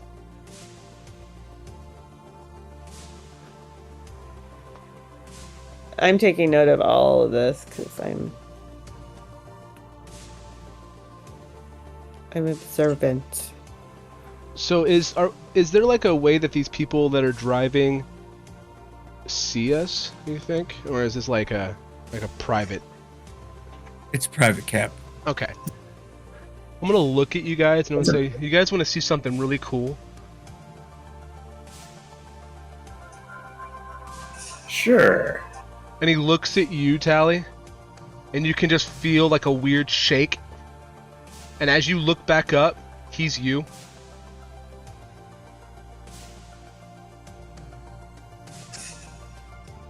I see. That's that's kind of unusual. It's disturbing. I just blurt that out. He looks back with a big smile, and on the smile, it starts turning back into the white smile, and then he just slowly turns into it. And he goes, I only showed you that because I started to trust you last night. Because I wasn't murdered in my sleep. Oh. Trust me, it's not the first time someone tried to murder me in my sleep. He holds up this little bag, and this bag is got you can hear whispers and everything like coming from it, and like if he opens it a little bit, it sounds like wailing. And he closes it back up and puts it in like a fucking secret pocket he's got. They tried. And he's just kind of like, in his own little world, looking and like smiling at the ceiling, like he's reminiscing.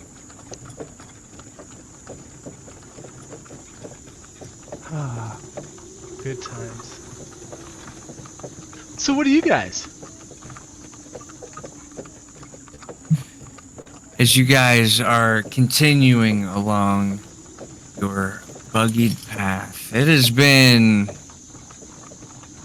let's say, over the course of about 4 or 5 hours until you reach the end of where the buggy can bring you. So I talked for 4 hours. Yeah, you just about yourself for Goddamn 4 right. hours. Goddamn. Nobody else got a chance to say shit. It's like, so what do you guys? So what is your guys' story? All right, we're here. Yeah, exactly. And what are your guys' story? Nobody got a chance to say shit. As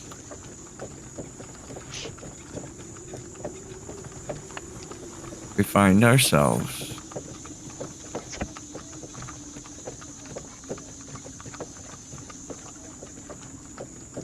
at the edge of the forest path. Where from this point, from recollection from what you all were shown,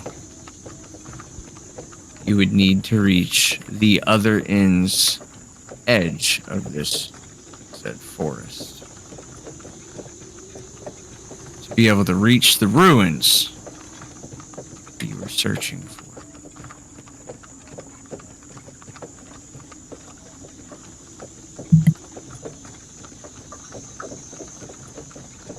So does anybody have a map on him? Ortho, you see Ortho pull the map out and kind of like shake it in front of him. And he's gonna point straight ahead. It's this way. Can I at least take a look at it real quick? He hands it over. He's looking at it upside down. Turns it right side up. You mean this way? As he points in the opposite direction. Not where the carriage came from. He's kind of like, sorry, I was a duke.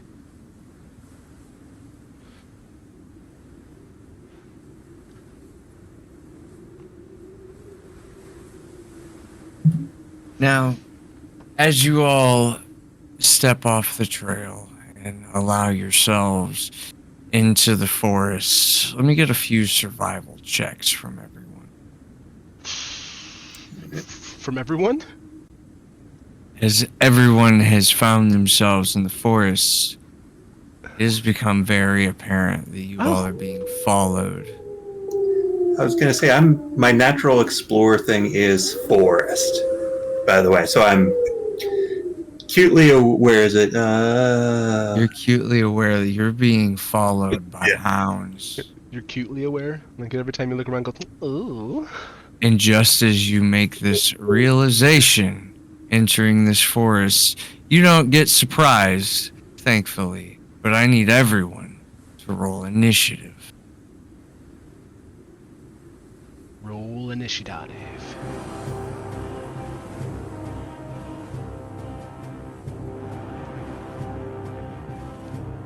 As when you all find yourselves entering into this Wow.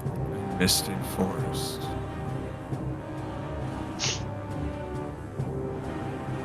A large wolf howls, reverberating through the trees. You can see it ripple into the water as many others begin to emerge all around you. The moment you had stepped into this forest was the moment that you became an option for lunch.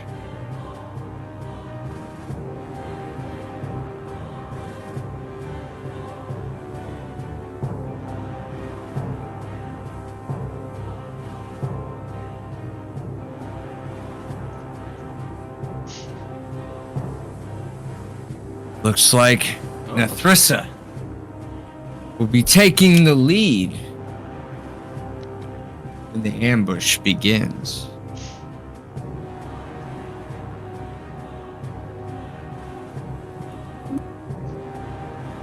Wait, I'm trying to. Oh, here we go.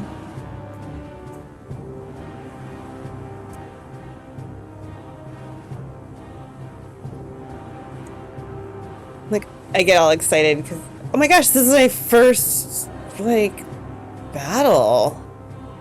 I,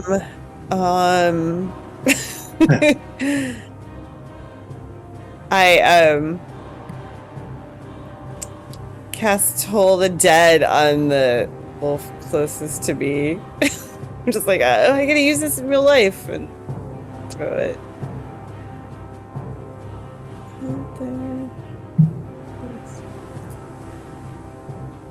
Okay, so we're gonna do this at the first one.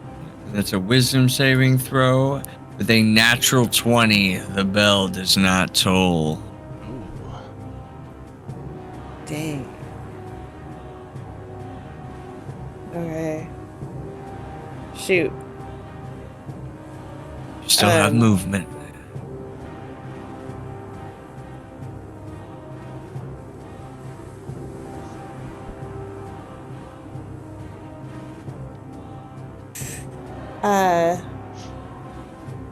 I'm gonna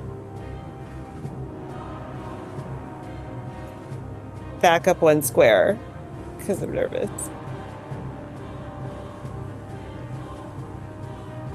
As as Nethrissa makes an attempt to take out one of the wolves nearby, Ortho, not surprised, but still probably shocked. What are you doing? I'm gonna use my bonus action to hide in the shadows, basically. Stealth check for me. I am. Yeah, I was before that. How big is the squares? 5 or 10? Each of these squares are going to be 5 feet. 5 feet? Okay, alright. I want to make sure. The map is relatively much bigger, but for ease of combat, it's just 5 feet. Okay. You believe yourself to be well hidden. And then, oh no. Never mind. That was a bonus action, so... With that, I'm going to slowly sneak around towards a wolf. 5, 10, 15, 20, 25. We'll go about right there.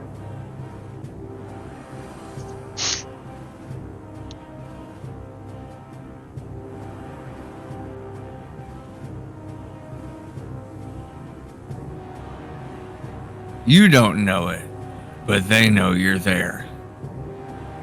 Good.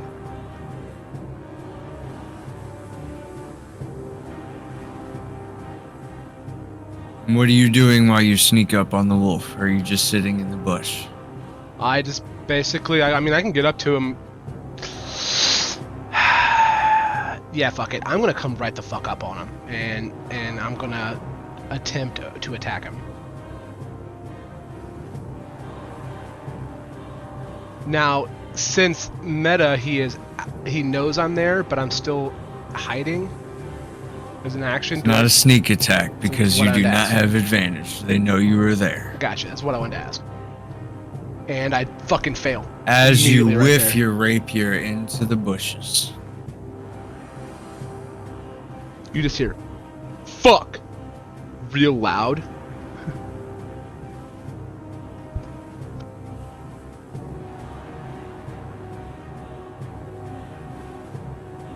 Tally. You hear fuck in the bushes.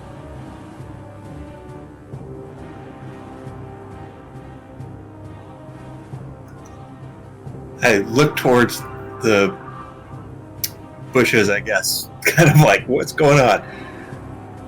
So I'm going to shoot at. Whoop, hang on, sorry. This one here with the short bow. Okay. Non-exploding arrow, even though that would be funny. That's why I gave them to you. Something tells me I need to hang on to it for maybe this guy.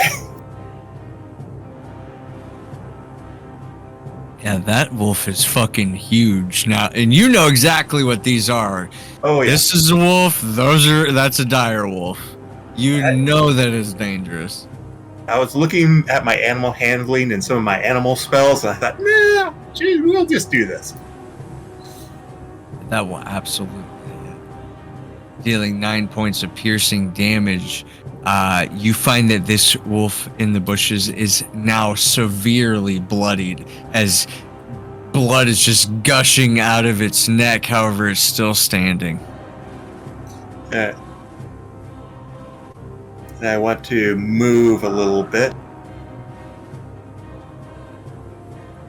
to take a position there. I don't think I have anything else. I'm so used to like 3-4 actions.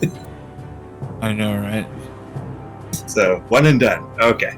Low-level quests or low-level adventures are very, very dangerous. Yep.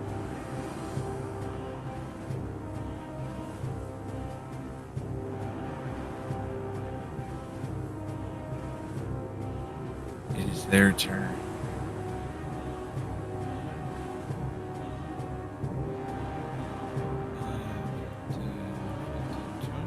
25, 30, 35, 40.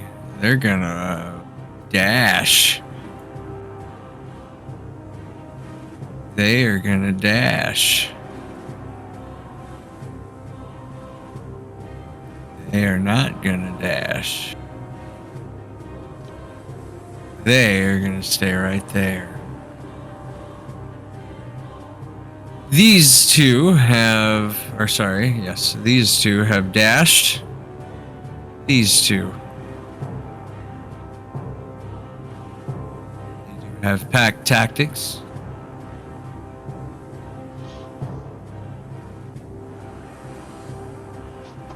For 7 points of 18. piercing, 14, and then second wolf crits you. Yeah, for 18 altogether. 18 altogether. So hold on, so I have oh my god! All right. Those temporary hit points are the only reason why you're still alive. Oh yeah, because I have that total amount of HP in total. You just hear screaming. Oh! In the bushes. Just, ah! No, please! Please! You see these wolves run into the bushes and all you hear is...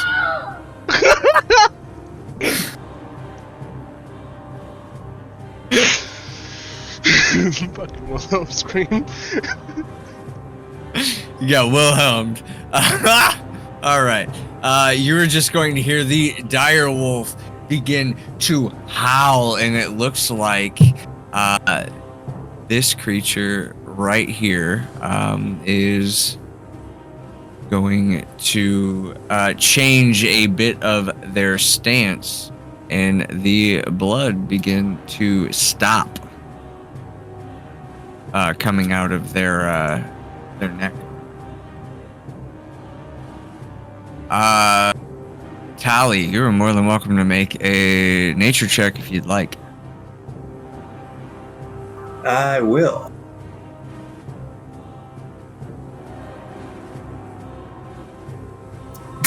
Not very good. You have no idea why that would happen, but you definitely think that with these creatures being so close to maybe whatever the hell you're hunting or something along those lines, they may have their own natural magical abilities through their evolution. These things aren't normal, guys.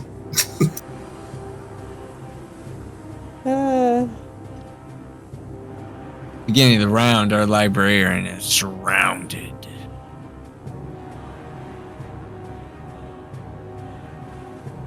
I pull out my quarterstaff and grab it with two hands and swing at the one closest to me, above me there. Absolutely. Giving a good whiff, unfortunately missing. Do you have a bonus action?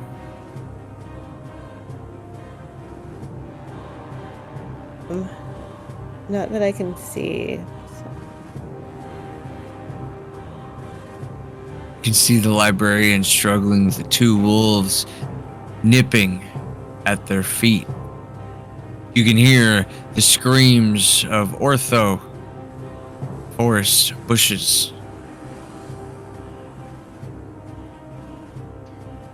Tally, you are seeing from the distance Ortho begin his possible escape from the bushes. What are you doing, Ortho? So, if I use disengage, do they get attacks? Level 3, you gain your disengage dash or otherwise. That's what I'm asking. If I as a bonus disengage, action. is that do they get a opportunity of attack? No. Okay, you're gonna see me go, hey, what's that? And point behind the wolves, and then he's gonna disengage. Do I have just my full movement with that? Yes. And with that, he is going to sprint basically to this wolf here, and when he does, he's gonna get close to it, and he's gonna fucking swing with his other sword that he had, because he left his +1 over there.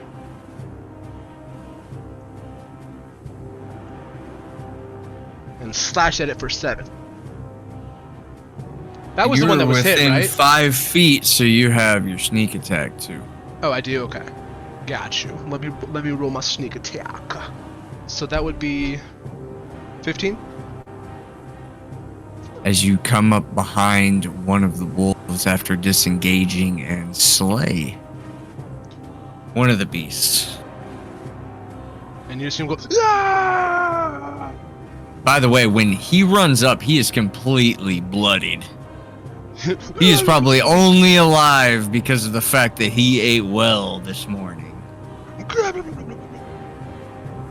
You see like eggs and milk leaking out of his chest or some shit. He's fucked up. But Tali, it is your turn.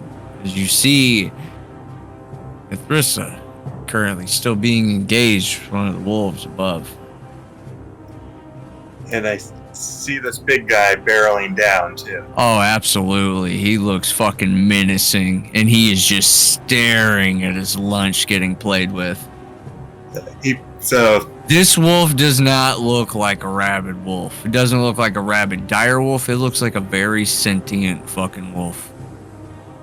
He's gonna, because this might be a good time, and he draws out one of the explosive arrows. And takes aim at this guy. Absolutely.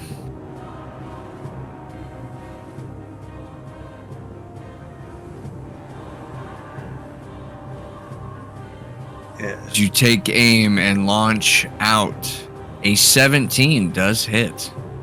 All right. So now it's automatically rolling the piercing damage there, I guess. Yes, but we are using something else, aren't we? Yeah. So 4d8 plus 8. Before we do that, roll me a D100. Do not roll below a 5. Oh my god, not a D100. Never tell me what not to roll, because I'm a cat. As almost as perfect as it could be, you see this bolt impact and explode on this large direwolf. Please roll the rest of the damage that follows. Okay, 4d8. 48 plus 8. Okay, so 29. So a total of 39 points of damage. Where do you aim? Because that's more than its health bar, buddy. It's dead. I was just aiming right for his heart. You not only aim for his heart, but you find his heart through his opening in his mouth as he howled out. As you all hear a giant explosion and pieces of this giant wolf are flying across the forest. The large dire wolf is dead. Do we get splattered with it? Absolutely. There's blood all over the place.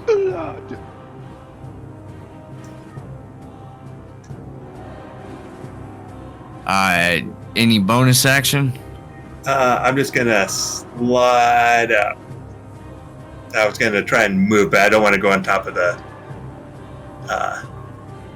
As you make your way forward and slide up, you're like actually crawling. You had to crawl over like one of the legs that blew off near you. The leg was bigger than you. But as you make your way, we will follow up with our librarian about to get chewed on. They do not have pack tactics at this time because they do not have anything within 5 feet. Oh, actually, I lied. I do, because there's still other ones here. And they're not deterred by their big direwolf being blown up. At this point, they're going to be rolling with disadvantage. They are frightened. So they're going to be going 1, 2, and 3. 1 at each of you at disadvantage.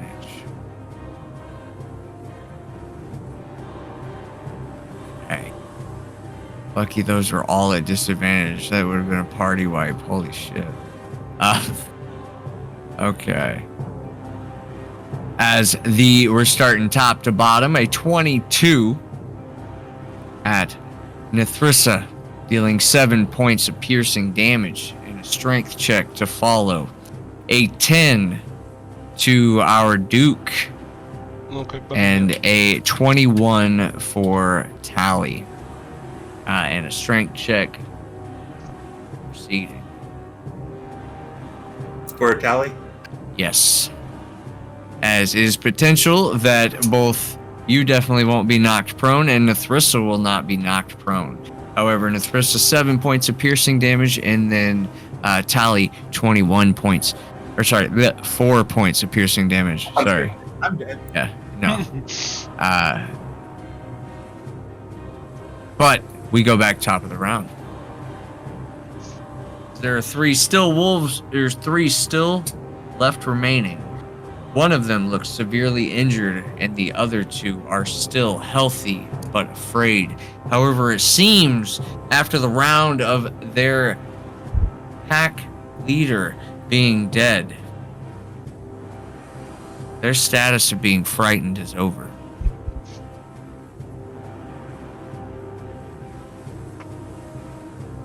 What do you do, Nethrissa? I'm gonna toll the dead. The guy. One that's already hurt? Or the one that attacked you? Okay, one that attacked you. It's a wisdom saving throw. They will fail. Roll me a d8.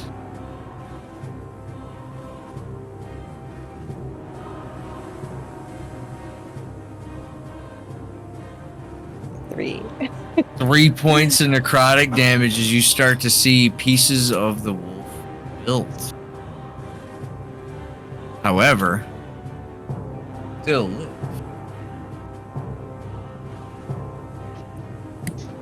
I clap my hands together that it worked, finally. Okay.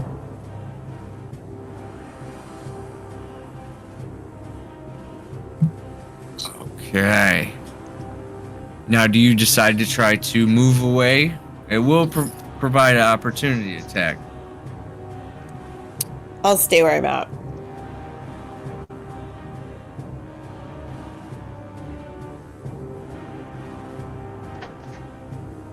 Ortho. Okay. So Ortho's gonna turn and look and see these 2 guys, the 2 guys running up on him. He's gonna look, freak out. He's gonna bonus action disengage. And he is going to go to this up here. No, you know what? He's gonna go 5, 10, 15, 20, 25 right here. And he's gonna hide, and he's gonna go back to the bushes, and he's gonna use one of his potions. What was grabbing your sword over there? Yeah, but I gotta wait if it's gonna be an action. It's not. It's a free action to Free pick action. up a weapon. I will pick up a weapon. My weapon. As I'm doing that, I'm also gonna unpop the common healing. And what was the common healing one again? 2d4 plus 2. 2d4 plus 2. Okay. The uncommon one was 44 plus 4. So I get 7 HP back.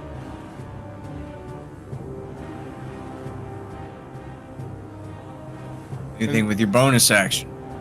My bonus action was disengage. Uh, Unless the way this sounds, I don't know. that was your disengage. Disengage. So when do I get a secondary? Does it tell me additional bonus action?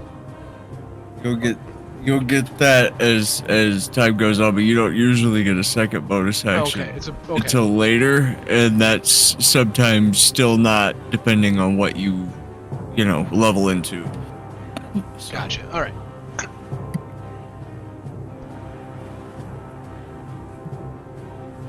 Tally.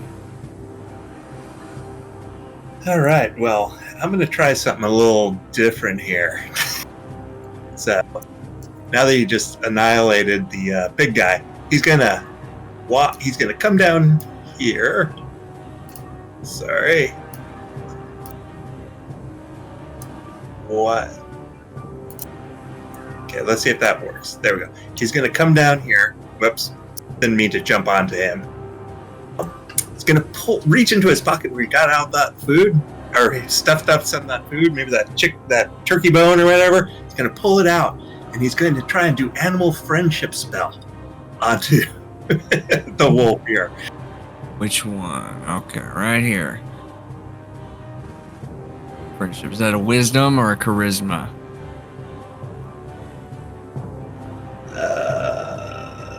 I have not cast a spell in a long time. So it's a DC 12 saving throw. I would have normal, so they just rolled a 12. as it looks at you. You think, oh my goodness, this is gonna work, and then it begins to snarl. Now, do keep in mind, you do have The inspiration. yes, you do have that. Yeah, I want to try the inspiration. I will re-roll it as a normal roll one more time. For the next 24 hours, this creature seems to be very friendly to you. Hey, buddy. We're just being nice. As now you have one less beast to worry about. However, do keep in mind that if you cause any harm, or if any harm comes to this beast within these 24 hours, they will turn on you. Yeah. Don't can I just as a reaction go? Don't hurt my friend here, guys. However, the others seem to not be interested in the one who is now taming the beast, as they are now cornering the librarian.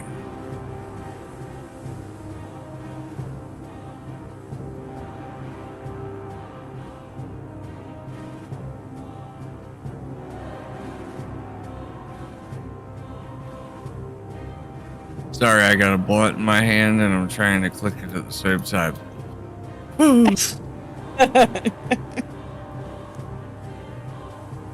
For 19 and a 16 to hit. These are both at Nethrissa. Yeah, they hit 8 and 7. Total of 15 points of piercing damage. And I need 2 strength saving throws. Oh, you drop? I'm at 0. I had 15 points. As you see both of them begin chewing on Nethrissa. Nethrissa. Currently, you said you dropped to 0? Right? Is it flat 0? Do you have any of the temp hit points? So you had the 5. You had the 5 temporary hit points, and then your hit points, and now you're a flat 0.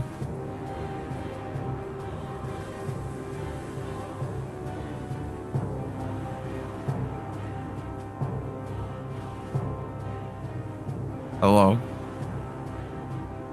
I was like talking and I had, oh my gosh. All right, so were you muted? I was muted and I was like, because I had my hand at my mouth. I was like, oh my gosh. So yeah, I'm at 0, flat 0, but if I threw up shield, which is too late already, so that's It's not still your turn. Or I mean, you could use it. It's a reaction, so you can say, "Hey, no." Yeah. You can say, gonna "Hey, react. fuck you." Yeah, you can do that. Yeah. I want to do shield, which would give me 15 AC. So at least one of those wouldn't hit. Bring you to a 15. So it's a 19 and a 16. So technically, both of them would still hit. Oh shit. Yeah. Oh, We're still at 0. But we are at least at a flat 0. Yeah. So you are flat not 0. bleeding out for now, but you are being chewed on. So no death saving throw this time around. Okay. What were you gonna say? I have that scroll of revivify, but that doesn't that doesn't help if I can't do it on myself. Not currently. However, Ortho, it is your turn. Okay. Well, I'm gonna see this happen. From the bushes, you're just gonna hear librarian, and he's gonna come sprinting towards the wolf right here. Now, is it behind the wolf? You would have you would have a sneak attack on this. You get what I'm asking when I say that. Cool. And I fucking drop it. How the fuck is this always dropping it, dude? I'm not using the sword anymore. You fucking throw the rapier. Now, mind you, you stealthed it. You didn't stealth, did you? What do you mean? You can use your bonus action before you do this stealth and then have advantage if you want to retcon that, just so you know. Okay. So roll stealth.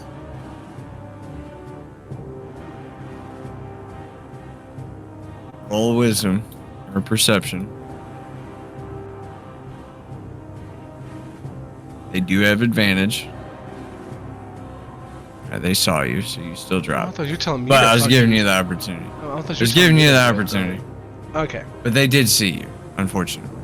So you do unfortunately drop your rapier. However, we'll bring it back around town. You still have your offhand action.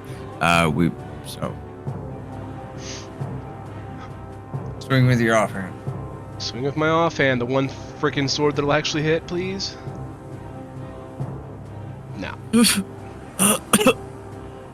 12 is actually its armor class. So with that, you do hit, dealing 9 points of sneak attack damage and 8 points of piercing damage, which would slay one of the beasts that is chewing on the librarian. Okay, and then with that, you're going to hear screaming coming from my pocket. And I'm going to open that bag up, and you're going to have Whales from the Grave. I get to attack.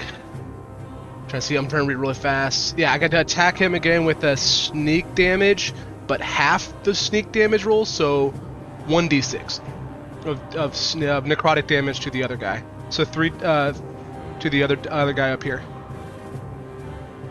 Let's say the one that's probably chewing on her.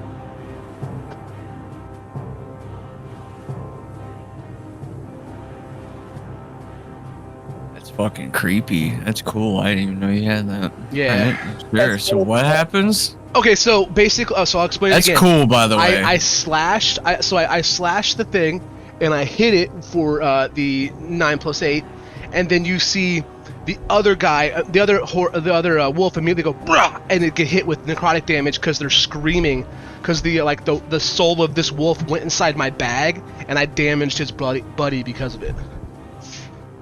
Got you. So I'm gonna say they let go of chewing on you for the time being and immediately look at Ortho.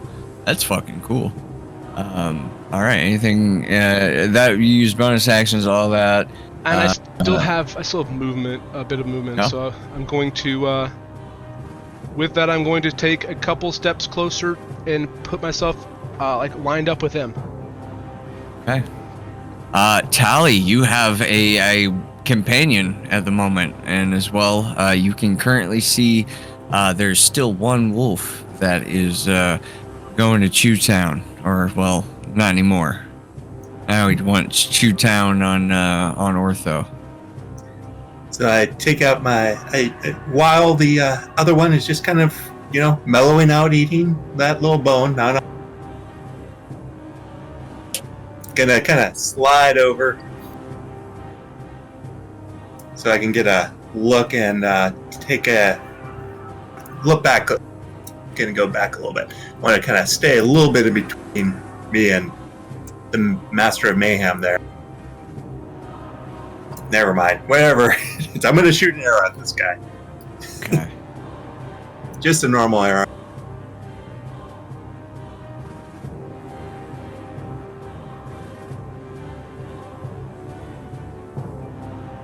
February 13, that will hit.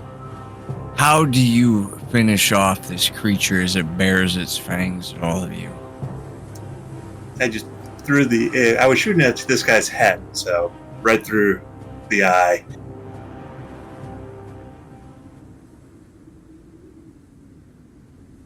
Final arrow is cast. You pierce through this creature's head, and as it falls to the ground, you finally hear no more howls. The only thing that you can hear is the wind. It's my bonus action. I go over. I just rub the other wolf, going, "Good boy, good boy. You're such a good boy."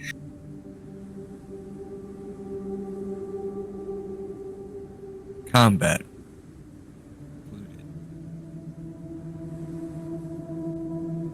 As you move the bodies of the wolves to the side, you can see Thrissa still shallow breathing on the ground.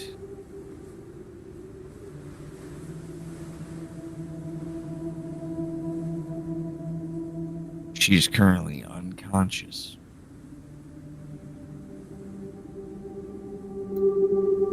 I will run over and try and give her one of my common health potions. And tell my friend to come with me. Oh, I'm your friend now, and I kind of follow where you're at.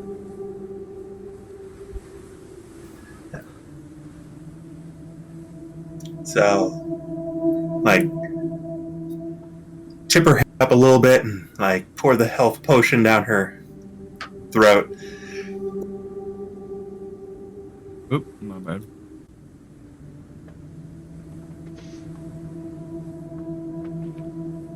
For 6 health.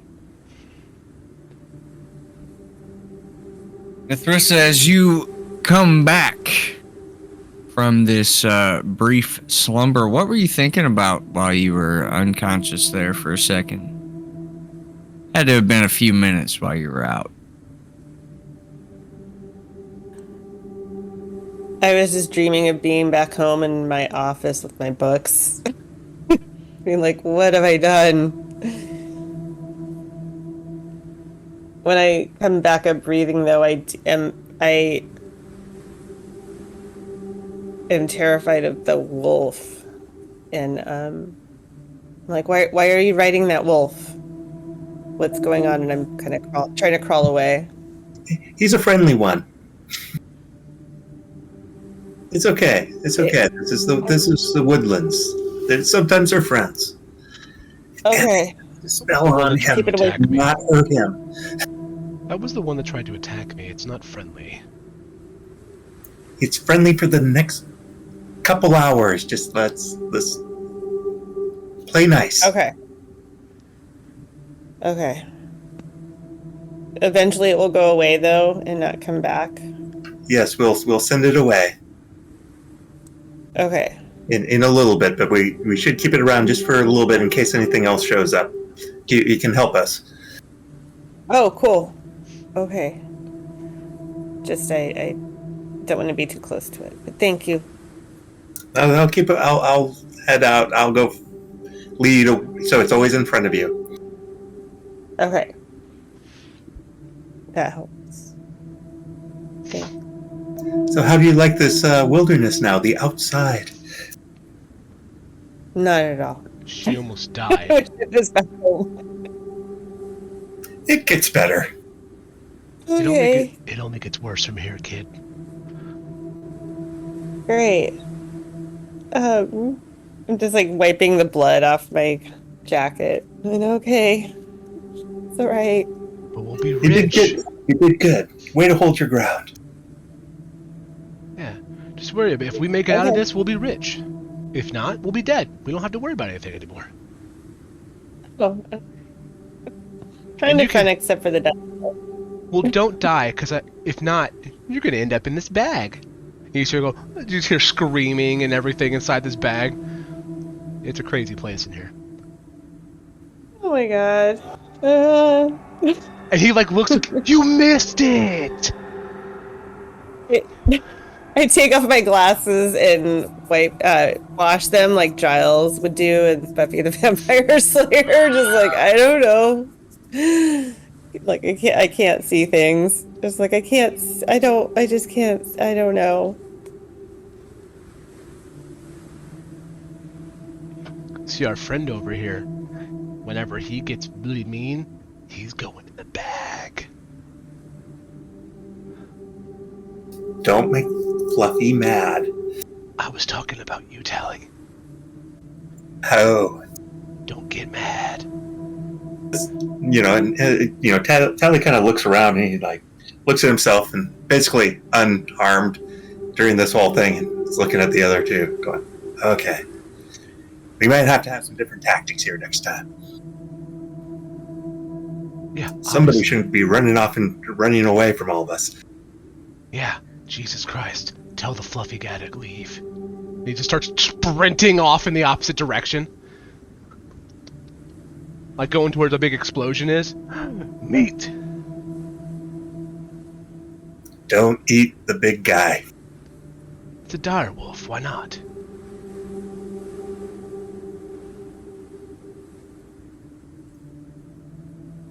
So how are you feeling there, librarian?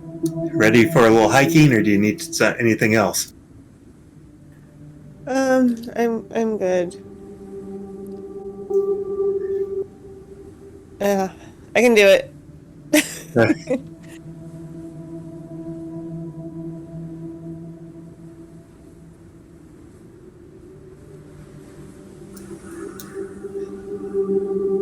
So if I'm reading the map correctly, we are supposed to head over here. To the most northern end of there. the forest. Got it. So guys, I don't think we can go straight across looking at this map. So I think we're gonna have to like kind of go a little bit around, but we're gonna get there. Okay. Okay. Where did the Duke run off to? Where did the Duke run off to?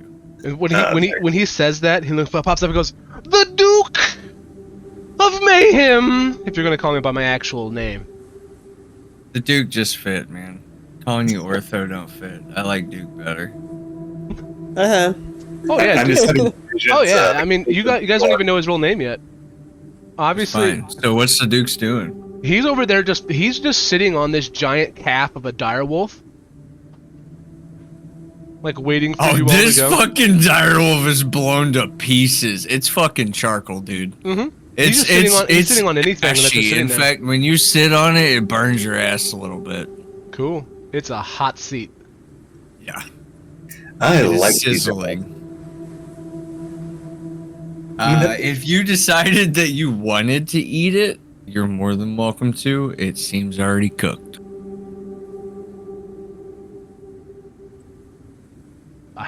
I'm not eating it. I've been sitting down on this fire. So you're kind of like making a little camp next to the dead body. I went running over there and was like meat, and I was putting it all in this like little area, like putting all the fire and like cooking it up, and I'm just sitting there with this meat cooking in front of me. Never said I was gonna eat it.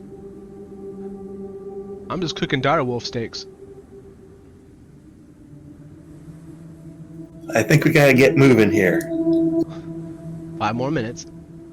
Unfortunately, you find yourself with very little time to waste, as the creatures in the forest are restless. Given the circumstance, you would think that Tally would advise you not to start making delicious meals in the middle of the forest, or more may come. Yeah, time for us to move on before more show up. Cool. Ones that are not see here. You're gonna see a sign stick right in front of the fire. Free meat, help yourself. And I'm gonna go off my way.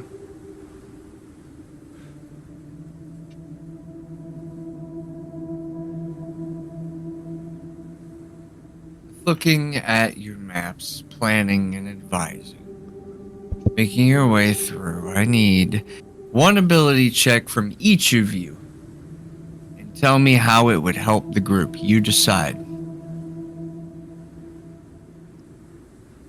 Oh shit. If it's useless, I'll also let you know, but not until you're finished describing it. You can just tell me now, Duke's useless. Not to target anybody. Not to target anyone, but if you try to say anything that you do, Duke.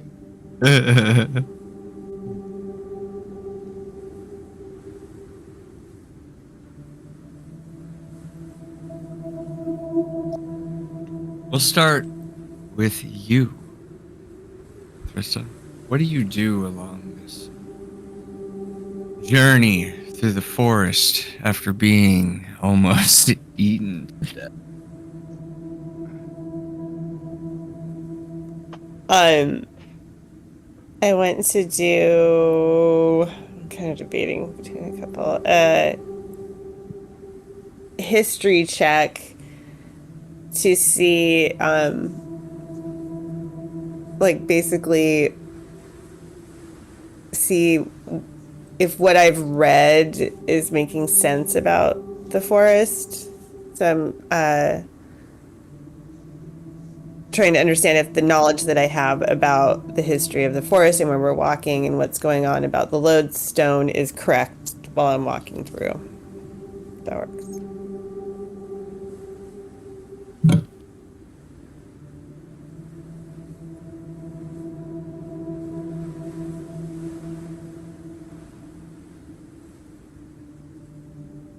Just a moment.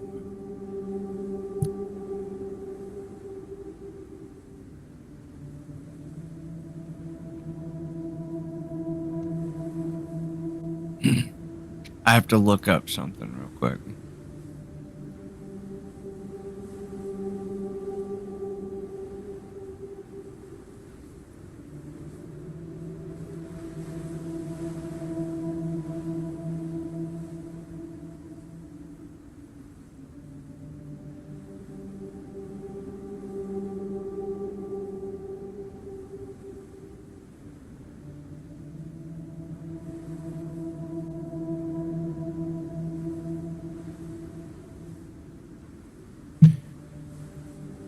You would know that these forests used to be called the Neverwinter Wood.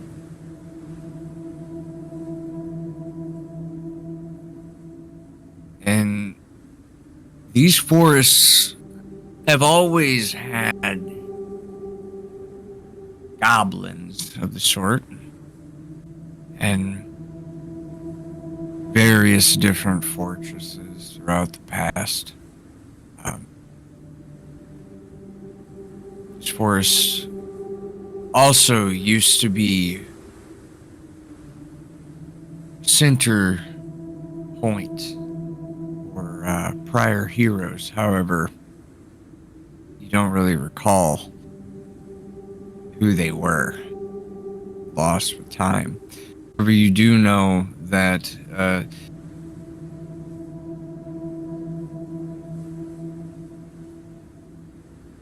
this area would be still considered a arcane focal point. So if anything were to possibly live here, they would gain properties from those strands of the weave throughout the forest. You'd also know that there should be the ruin very close.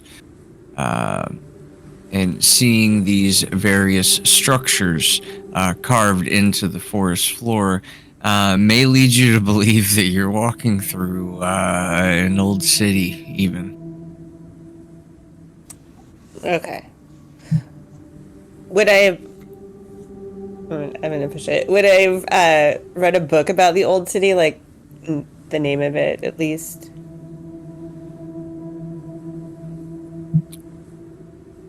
For rule. By rule.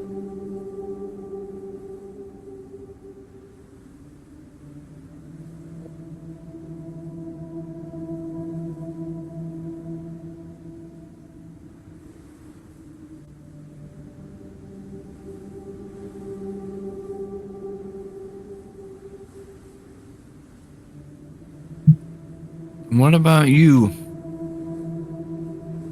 Mr. Tally? How will you assist getting through these forest paths?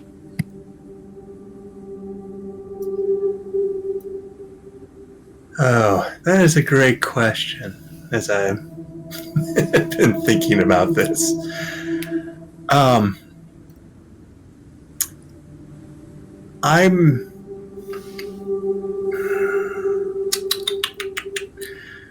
I'm going to utilize survival as we're going through. Kind of my survival skills, looking around the area. How what's growing. Is there any tracks or other animals besides for these wolves that I can see? So just kind of like, is there things out there? Go ahead and roll it for me.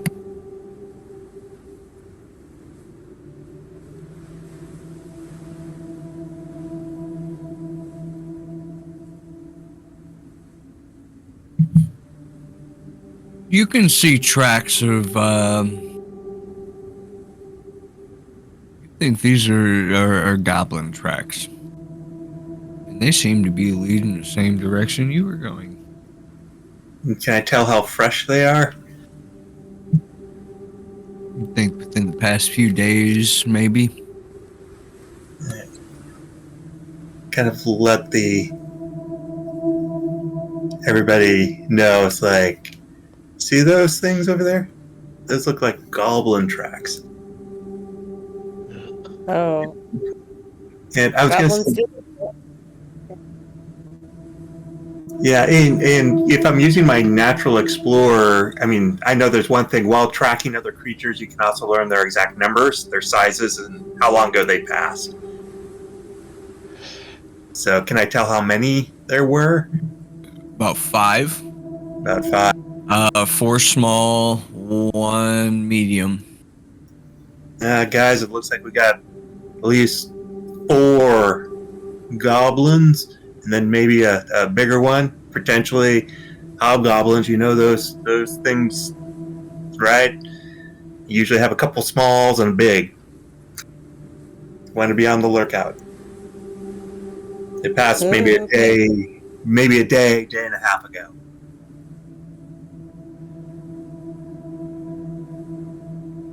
Okay, thanks. Are they? And I'm like biting my fingernails. And are they like what the books say they are? Like really awful? Most of them are nasty little creatures. Well, not. I mean, to me, they're normal size, but to you, they're probably nasty little creatures. I don't get along with them. Okay. Disgusting creatures. And I read that in the book.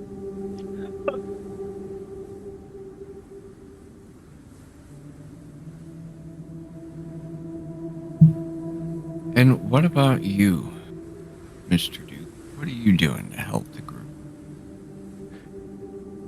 Voice in my head, it is the Duke. Thank you. So I have a decision between 2 of them, whichever one you're probably not going to say is useless. Well, one I could use either as stealth, so we could be quiet as we're going through, or the other one could be perception, so we can see what's going on. And I don't know which one you would deem worthless at that point. Both sound helpful. You choose. Okay. Well, I'm going to choose the one that might give me a better advantage, so let's do stealth.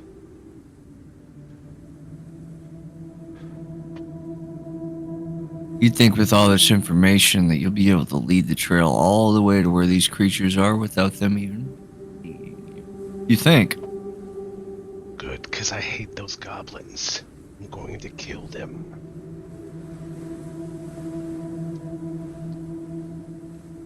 As you guys pass through these forest trails, all giving it what you may be best at, whether it be learning the locations of where you're at. It seems that this forest formed over a fallen city. Through Nithrissa's eyes. Through Tally's eyes, he finds a path leading to the destination you all treading towards. Showing 3 small figures and 1 medium figure leading all the way until Duke providing stealthy passage until we all arrive.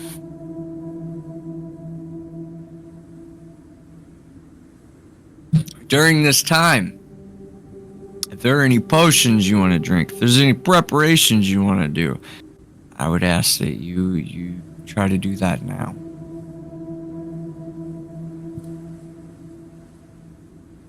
Any potions or what did you say? Potions or anything that you plan to use, I would ask that you try to do that now. If you need to heal up there. Yeah. How are those wounds healing? I'm gonna do a potion. They still are hurting.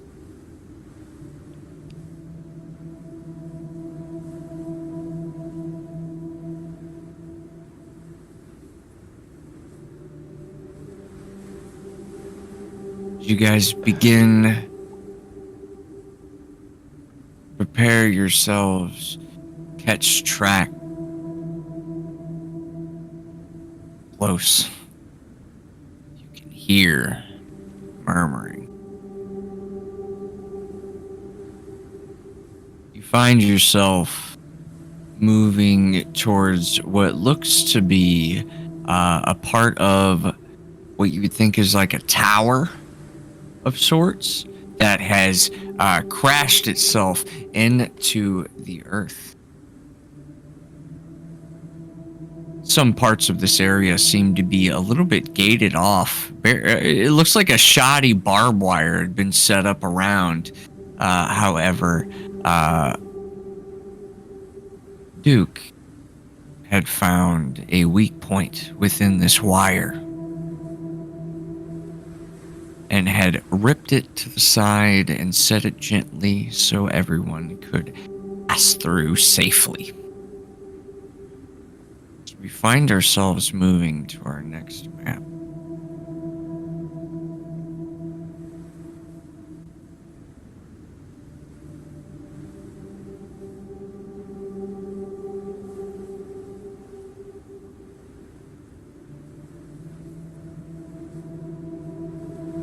Just as you all begin to find your way into this, what looks to be caged off part of a tower / ruin, creatures Tally had been investigating into seem to be talking amongst themselves in what looks to be a little catty corner in this ruin.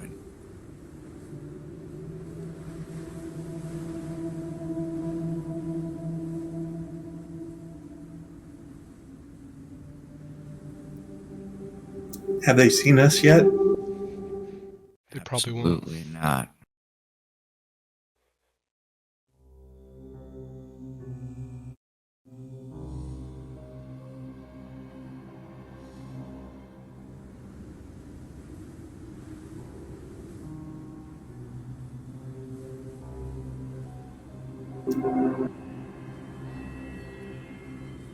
What do you want to do, guys? Obviously kill the goblins.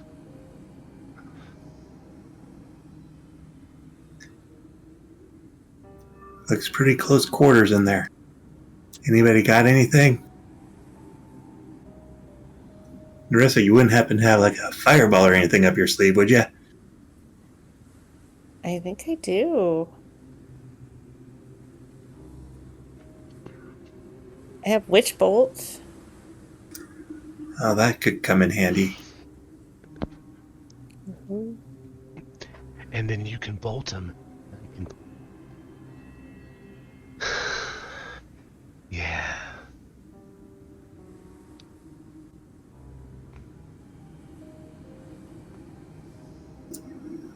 Can I tell what those creatures are from the view now? Looks like goblins and then a... Three goblins and a hobgoblin. Ah. The hobble-gobbles. So, guys. Yeah. should really take out the big guy first. He's going to be the mean one. Okay. That sounds like a job for the Duke. I'm gonna turn and go, yeah, sounds like a job for that exploding arrow. Boom. And I only have one left. You used 2 of them? Only one. If I use one more, then I only have one left. I have a spell that can target the main guy, the hobgoblin, for a magic missile. So I could do 3 darts at him. Now, are we gonna do this like a simultaneous attack? Hey, you guys are gonna get 1 free action, and then combat's gonna start. No, so. is it gonna be normal 1 free action, or is this gonna be simultaneous, like we all do something at the exact same time? Yeah, you all do it at the same time. Okay, so then I go, I could sneak in, get close enough, you shoot, I stab, I make bag. You rolled your 22. I rolled their wisdom. I didn't see nobody. Okay, alright. And I'm just like, I'm in here and I'm holding my bag, and I have my thumbs up, and then I point at Tally, and I go, and I make an explosion sound with my hand, like...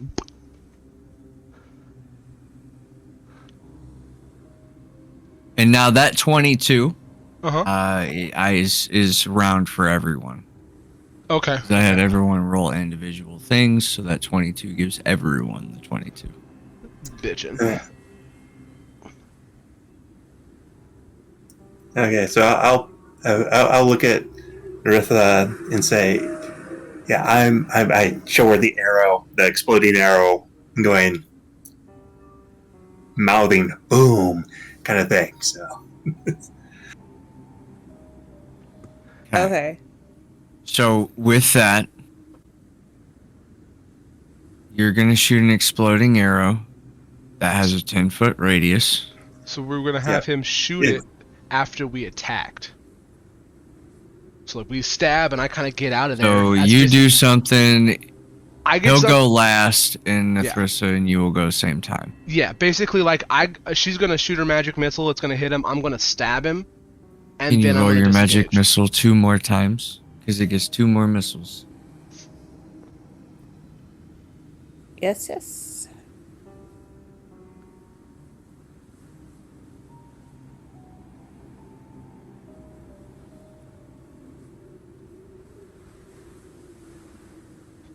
Okay, and who are you aiming the magic missiles at? Oh, the king goblin, the hobgoblin guy. The hobgoblin. So, lovely fact about hobgoblins. Super high armor class, extremely squishy underneath. As you absolutely pelt the living shit out of the hobgoblin and drop him to the floor. Next as Ortho goes in, what do you do? Ortho goes in with his normal rapier. And he's going to stab this guy right here. Have sneak attack. I gotta make sure that was on there. And he misses. You have advantage. Oh. And he hits. As you murder this goblin. And then As old boy the over other there two gets starts, one. This one is the the other one next two to him. start screaming, just blood curdling, just. And then I like basically point, like you hear the souls of this one goblin sucked into my bag, and the other guy gets hit for 1 damage. And then Tally, what do you do? Oh, I As you no. just see things just fall down like dominoes. Plop, plop. I almost want to switch out the exploding arrow. Do it. I mean, you don't have to, but if you do it, you're more than welcome to. You do it. I'm gonna get hit. But I mean, it's funny. And that's why I gave it to you. I'm gonna. Just give it to you for cheap because he likes to see people blow up. I'm gonna shoot you already the get that now. exploding arrow at that guy. Hey, you shoot the exploding arrow? I'm doing the exploding arrow. Hell yes. Roll the hit. All right, let's do it. Roll me a D100. Ooh. You see that motherfucker almost ignite early. As you see, the fuse was awfully short on this one, but luckily it wasn't under a 5. As it makes its mark, roll 4d8 plus 8 on top of it. As you see the Duke come tumbling out as it explodes behind him, and the goblins in the fucking little rune, you just as they all explode into the walls. Coast is clear. it! Thumbs up, shaking. Pass out. Just fucking goblin guts just kind of spilling out. Are you okay, Fluffy? You okay? Did a big sound scare you? He just wags his tail. Can't wait till you get it. I'm keeping track of time. How long has it been since we've been walking? You guys have probably been walking roughly, say half a day or more. Okay. You guys are probably exhausted at this point, especially after that. But you just cleared out an area. You could take a rest if you'd like. Oh, Duke's At on least the you floor feel passed that out. way. He's already passed out. We're taking a rest no matter what. He's gone. It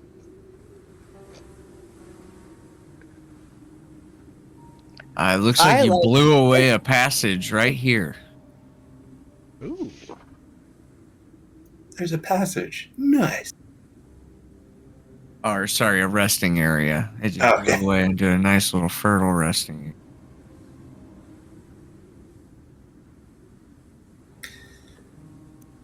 You would believe that you have just enough time to take a short rest. Awesome. This is rather time sensitive now, knowing that more creatures are trying to get into this location. Yeah. And to Nethrissa, be more detrimental. Specifically, was asked to make sure no their hand is lodestone. Yeah.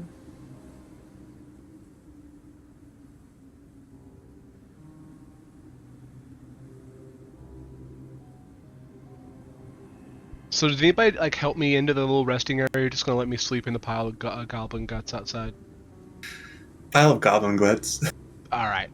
So from the outside, if you guys are like just resting inside this little area, you hear screaming and but it's like ethereal screaming and like voices, and you hear even like people you believe that are like your family that's been dead forever calling your name, and then you like if you want to go investigate, you just come around the corner and he's just sitting there talking to himself, twiddling his hands, and because of that he is now proficient in survival because of his ability.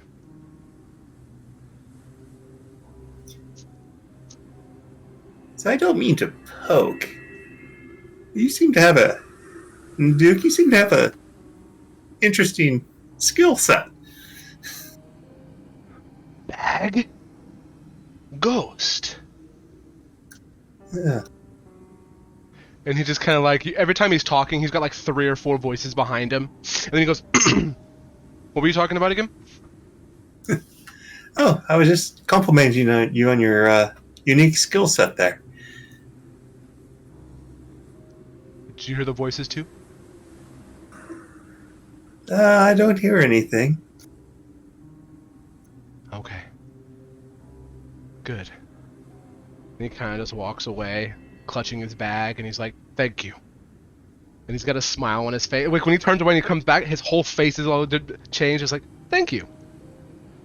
Everything's great. Let's get her up. It's time to go.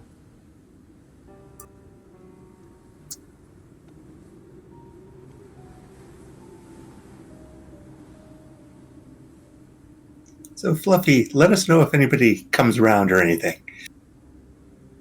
Wags his tail, looks at you. I tell everybody, it's almost that time that we're going to have to, like, set Fluffy free. Duke turns around, you see him, he pulls out his rapier. Set it free. No, not one. No. We just send Fluffy away. It'll kill you the second you tell it that, right? I just don't want to, I don't know if I want to try my animal handling skills to try and domesticate this thing, but, might take a little bit longer than, an hour. Could you just charm it again? Yeah, but if the charm fails. Then we kill it. And you try Okay. again with another Fluffy. Okay, we could try that. God, you don't really like Fluffy at all, do you? Gonna kill it that easily? I like Fluffy, but, don't want it to harm. Duke says do what you want. And he's going over and he kind of like nudges. Thrissa like, get up. Sleep time over. I had been awake and hearing, but pretending like I was sleeping. Like, I think it's best to let Fluffy go, and so they just live their life as a wolf. Let Fluffy go, let Fluffy go. Let him go. I shall. You guys are no fun. You just hear him like walking away, pouting. He's gonna go sit on this brick over here. So have a good heart-to-heart talk with Fluffy. Absolutely, as they look deeply in your eyes. And I'm like, Fluffy, you're such a good wolf. You need to go live your life. Find others like you and live your life. But remember me. Remember. Try and send Fluffy off.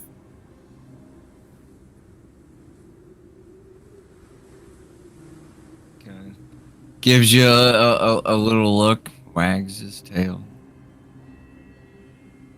takes off.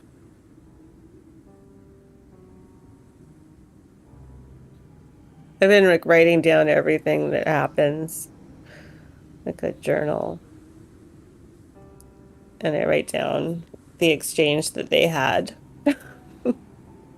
Now, you have no idea whether or not Fluffy's going to remember you or not, but maybe they will. Exactly.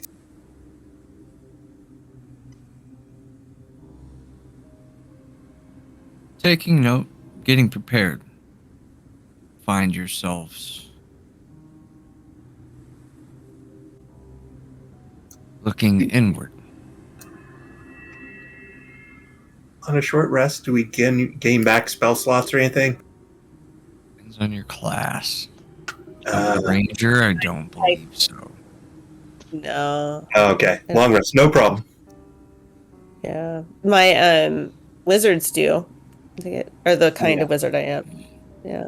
Yeah. Yeah, because you can use like arcane Recovery. Yeah. Yeah. Arcane recovery. So They really One beefed back. up the wizards, which is good. yeah, I like wizards. Right now I was like, ooh. The sorcerer doesn't even have some of this stuff. What the heck? Looking around and taking your rest. You guys will easily spot where the goblins were trying to chip into. It seems like there was a wall to your south that has been majorly broken down. However, what you can see behind that wall looks to be almost a glass-like.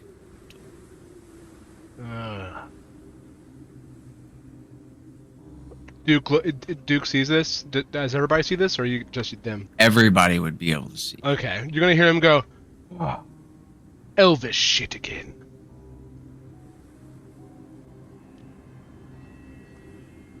Because the last time he's seen a door that looks like this, it was an elven door. And he's just gonna assume that's what it is. Every door looks like this, it's all Elvish.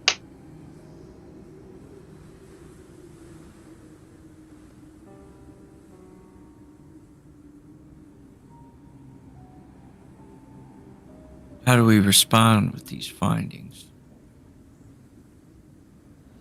I went to go over and see if I can read them.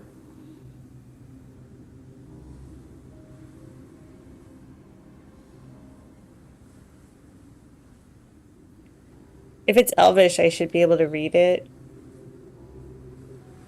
So as you find yourself up to the door, it doesn't look like Elvish by any means. Ortho was just not right.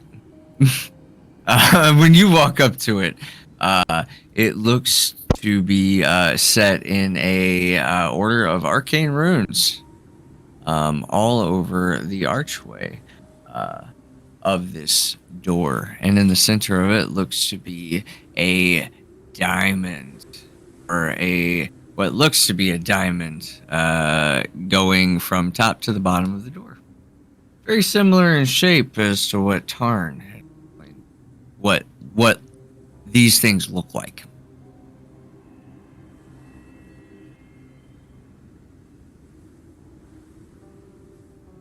Roll me an Arcana check.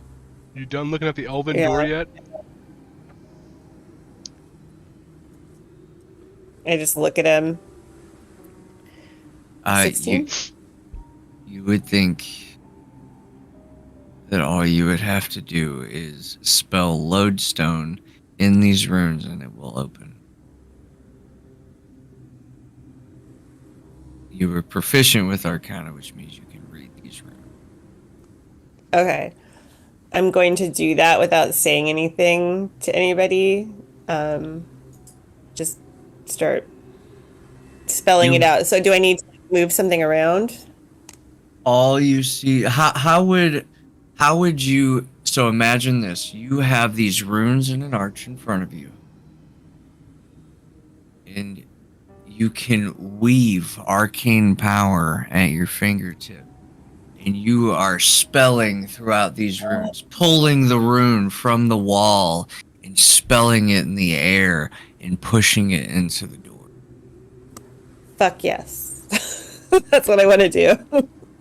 The librarian would in this environment, solving a riddle that the Duke may have just fucking stared at.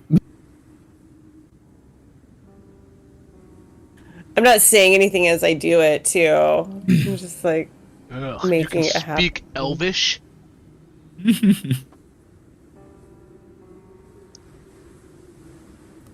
I just Is- glance back and keep doing it. I'm like, As the door slides open, you find looks to be a ruin pushed very deep into the earth.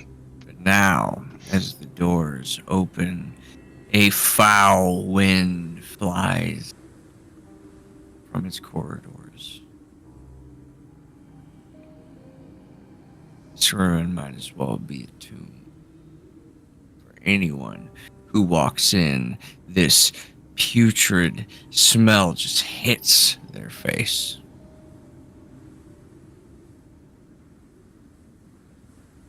Sounds, whispers exit.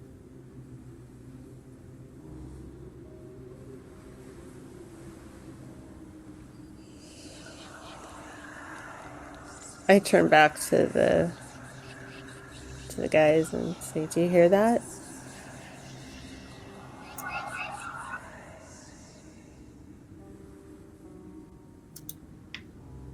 Why does everybody keep asking me if I'm hearing voices or not? Wait, you're hearing voices now? I thought you told me you didn't hear anything. Well, that's why I said I don't hear anything. Apparently, all you are hearing voices. I hear everyone I've killed. Oh, Hearing stuff from this door. Let's get some marching order from everyone. Let the I want to Elvish go one first. go first. Yeah. I'm feeling very confident and like, so I'm like, that I've killed some goblin, and yeah, I'm like, let's go.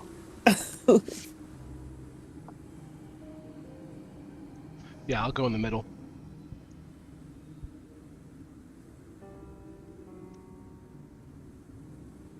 So as you walk through these doors, I need you to make a dexterity saving throw. In the back too, I need you to Watch make a him laugh. perception check. Watch him laugh.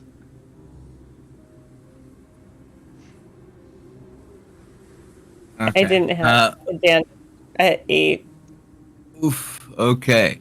As the doors and whatnot close behind a lot of you, and you all, well, let's say Tally notices the door shut, and Ortho or Duke, you see a small swarm of spiders jump on Thrissa's back.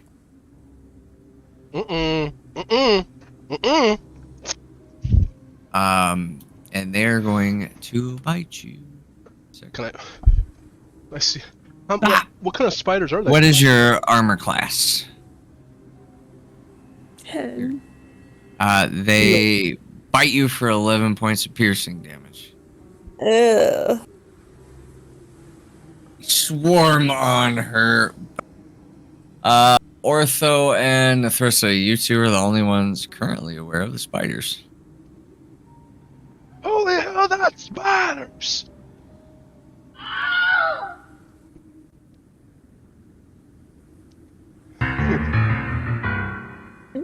It's me. Oh no! She Wilhelmed! Now the glass door shut on us?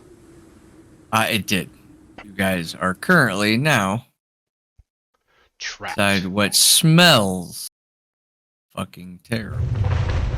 The glass shuts in and hard. I have hellish rebuke. I want to do on the spiders, sort of. Absolutely. Yes. Nice. I don't know if I have to look and see what it does. Like, You get attacked. You use it as a reaction and just spins fire around. yeah, but will it hit me if I do it on me? The No. spiders are on No, me. it comes from you. Like your body engulfs in flames. Yeah. Okay. But my body will engulf with flames because it's on me. I'm pointing at me myself. It reminds me of like anime, someone getting super angry where the flames like appear from like a ring on the bottom. It's kind of like that. You pissed off the librarian as her hair sets on fire and these spiders. Go ahead and roll the damage for me.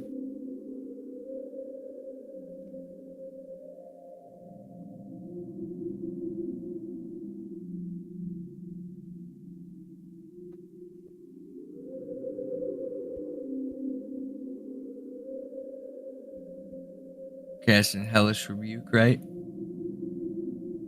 Yeah, it took me a second to find it. So they have a DC 12 saving.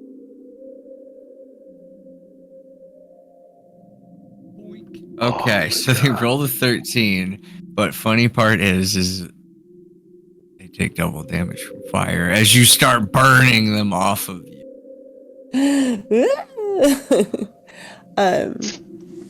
Yeah, it was like 10. Cool. Oh, good, they're gone.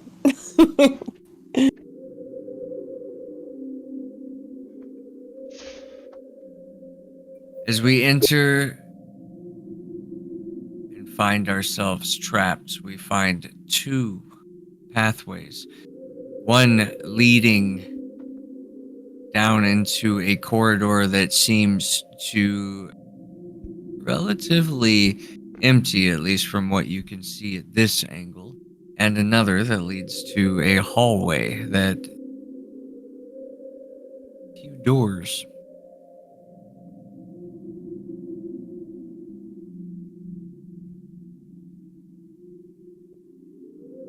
Holy hell, you're still on fire. My God. Does it hurt? I just pat my hair down. I'm like, it's fine, it's fine. Try to make it go out. All right, down we go. You can see again, and I'm revealing it.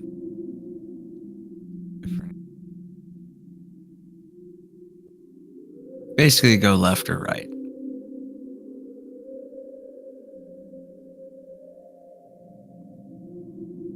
Which way is the smell stronger? The smell seems to be stronger to the right. This passage down here seems to be less of a stench, but I mean, the stench is kind of everywhere. Less of a stench.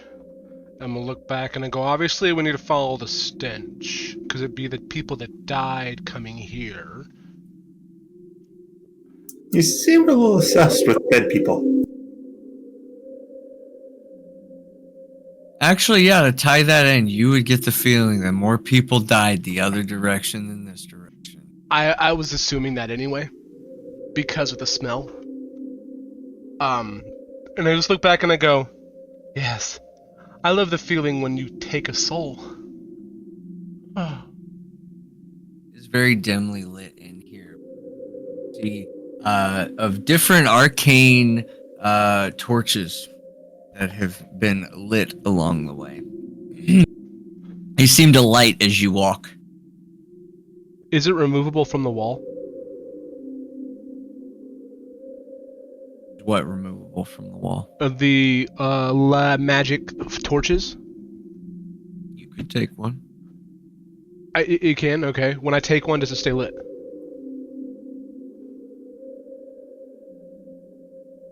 It does. Okay, then I'm taking one and I'm going to stay in the center between you guys and I'm going to have the light.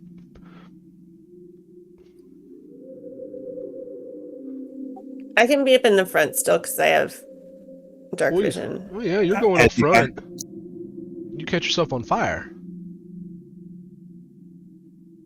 And I believe I have dark vision as well.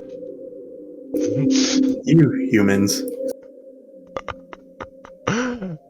I don't have dark vision, do I? And I do not. I'm gonna drink one of my potions.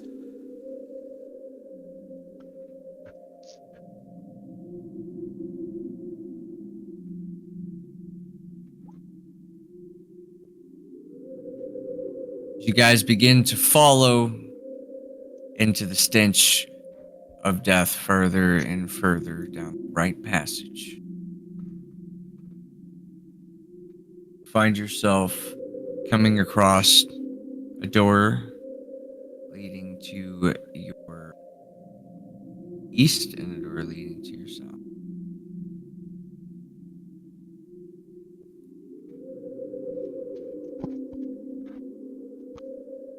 As you walk along these halls, the whispers.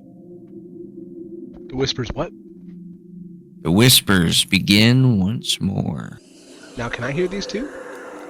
Everyone can. Tally, you hear the whispers of the dead now, don't you? These narrow passages seem to be filled with eerie whispers. They seem to be trying to communicate. Let them try to communicate. The more energy they might show themselves, and I'll put them in my bag. Are you trying to talk back to it? No, that was all just me. It was all just me talking. And he just goes like the whispers. It's like Tally. You hear the whispers now? They're beautiful, aren't they? Just listen to them. I'm trying not to. Eventually, That seems you like hear a them say you something. thing. Eventually, you hear them say something. Does anyone try to speak with it? I was trying to bully them like, can't you hear what they're saying now? What did you say?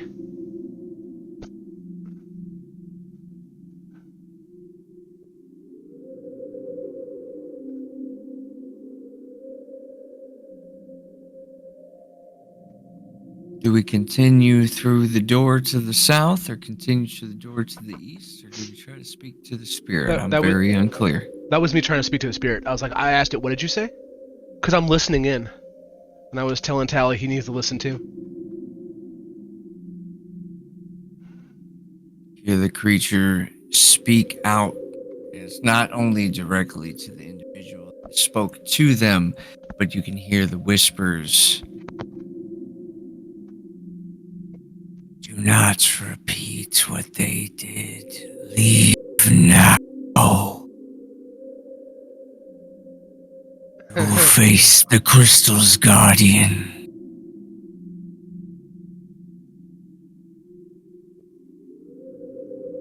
Well, that's what's down there. You hear that, Nith? That's a crystal guardian. Uh-huh. Which direction? Probably towards the smell. I agree, that's probably correct. Because in all of my years of expertise as being the Duke, I found out that usually if there's a large enemy, it's going to be surrounded by gore and bones. They think that's cool.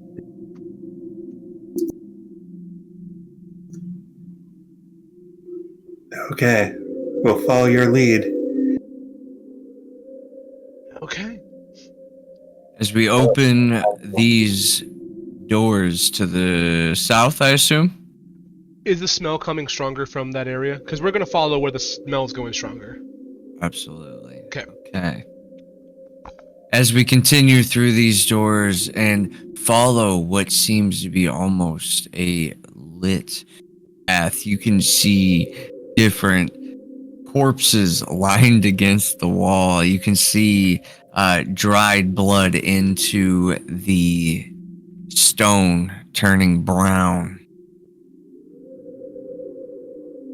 Whatever had came here within the past few months. Some of them more fresh than others. But as you proceed further and further down, the stench begins to grow. We assume that's the people that came before us, correct? Many from the Adventurers Hall. You would assume that a lot of them may have found their way through that arcane opening, however, had perished along the way. It looks as if a lot of these creatures have been eaten by spiders, easily. Eaten by spiders. As you can start to see webbing form the further you go down. There's like, you need to go first. I don't like the spiders. Me too. But you go boom if something hits you. I die.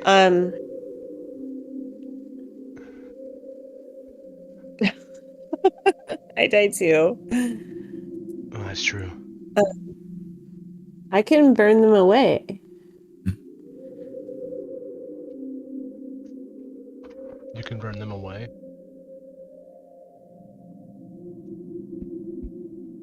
Oh, maybe not.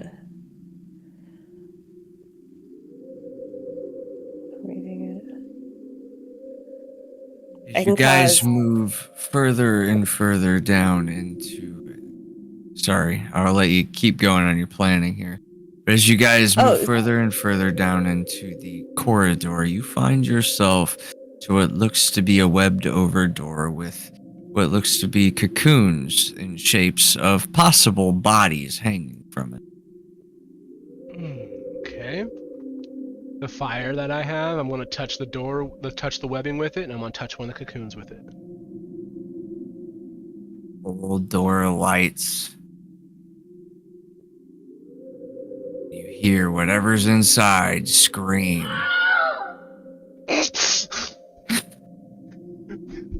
And it's free from webs. But yes, continue on what you were saying. Sorry.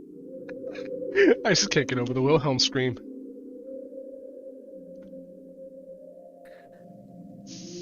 I was just saying that you could do what you just did. I thought I could do it with Thaumaturgy, but I can't. You could have done it if I held my torch up to it and you could flicker the flame to it. Teamwork makes a dream. Mm-hmm, that's true. Yeah. So I freed something, and it screamed. The whispers one more time.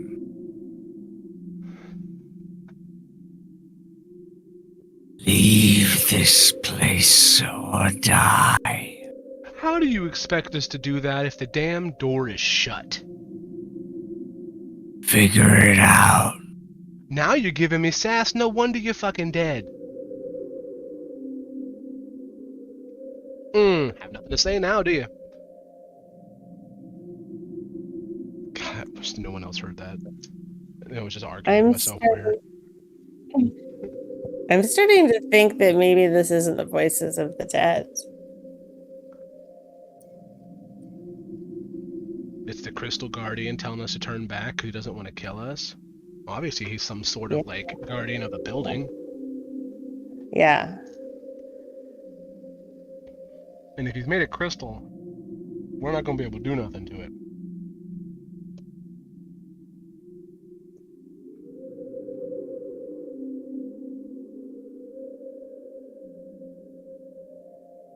Does this door look any different than the other doors? Looks like a door that you can open. No, like different designs or anything on it. Just an actual door. Looks like a door. Okay. Very old, rusted door. I kind of turn and look, and I'm like, so I mean, are we going in? Yes. Sounds After good. you. And I just, I'm gonna stop, and I'm gonna put my hands right by the door. I'm gonna stop, and I go, I'm gonna check for traps. Because it's the second time it said turn back. Ooh. And I pull out my quill and notebook to like take notes on how he's going to check for traps. So what kind of traps are you expecting? Like stuff that goes boom? I'm expecting anything that makes me not take my next breath. Oh, okay, you do that. I'm saunters into the court, away from the door. And is it these tools or what to check for traps? Yes. Okay. Or it's investigation, sorry. It's investigation to check for traps. That would be to to disarm it, correct? No, it's to see it. You do not see any traps. Okay. Then I'm gonna like stop, and then I'm just gonna open the door.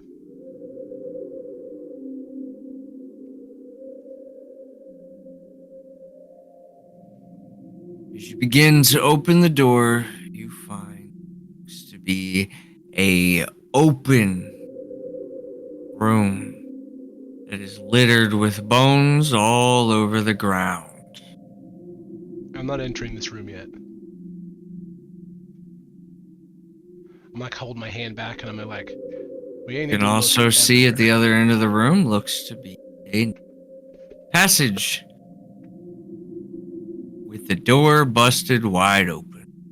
Which way is it busted? Is it busted towards us or busted Inward. Okay. And seeing this thing right here, what is this little platform area that, like, right here?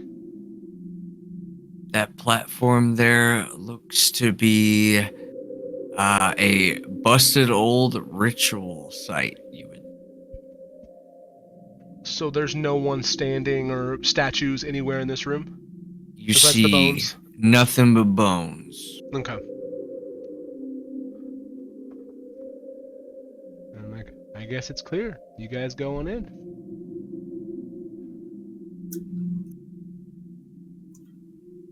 Thanks, Duke. He smiles and he's clutching his bag of souls.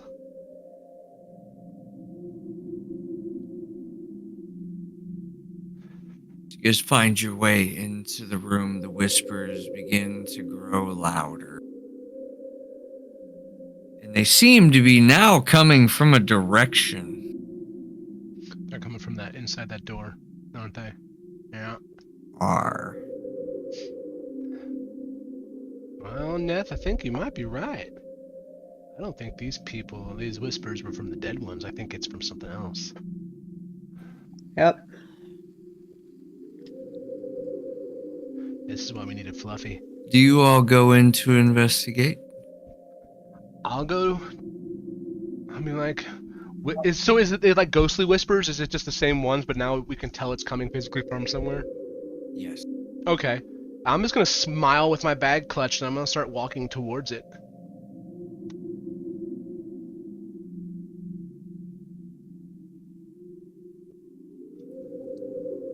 I'm going right behind him.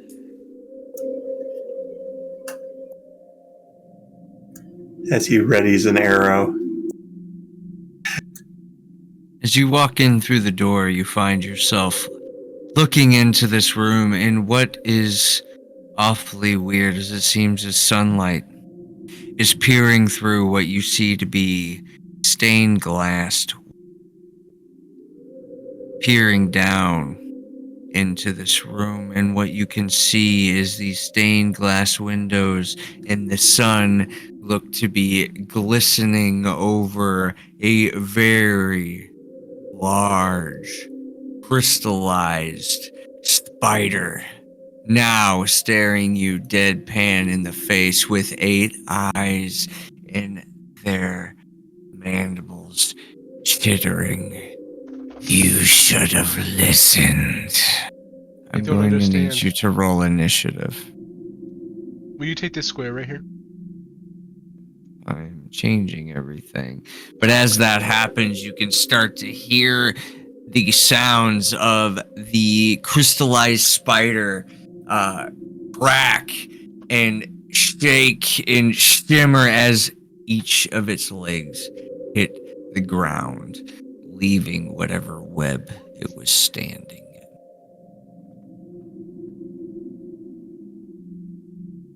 in. Well, hopefully he doesn't roll a high number.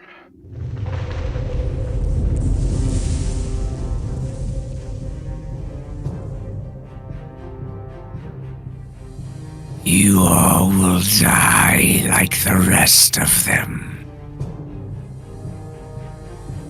I can't wait to take his soul.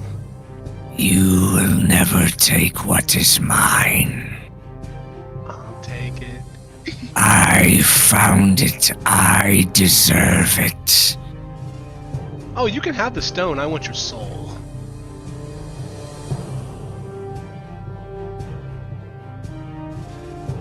At this point, your understanding of everything that you have traveled through, you get the idea that this spider may have somehow ingested what you were looking for. It is now infused with whatever magic that it may have had. As you begin to prepare yourself, you can hear chittering coming from behind all of you, as you can see small spiders climbing from the walls above down onto the floor. And the shambling mounds of bones seem to be producing more. More spiders, or now they're skeletons? Yep, more spiders. I was like, damn. Oh, we're gonna die, guys. You might. See you later. Duke's just sprinting across the other way. It's your turn to shine. As you see this crystallized spider begin to shimmer and disappear. Oh, hell And then no. you hear it land behind you. The back end of this creature begins to unleash a web to seal the door. Becomes hard and crystallized like glass. As it begins to move forward step by step, looking at all of you. Wait, did it seal us in? Yes. Okay, okay.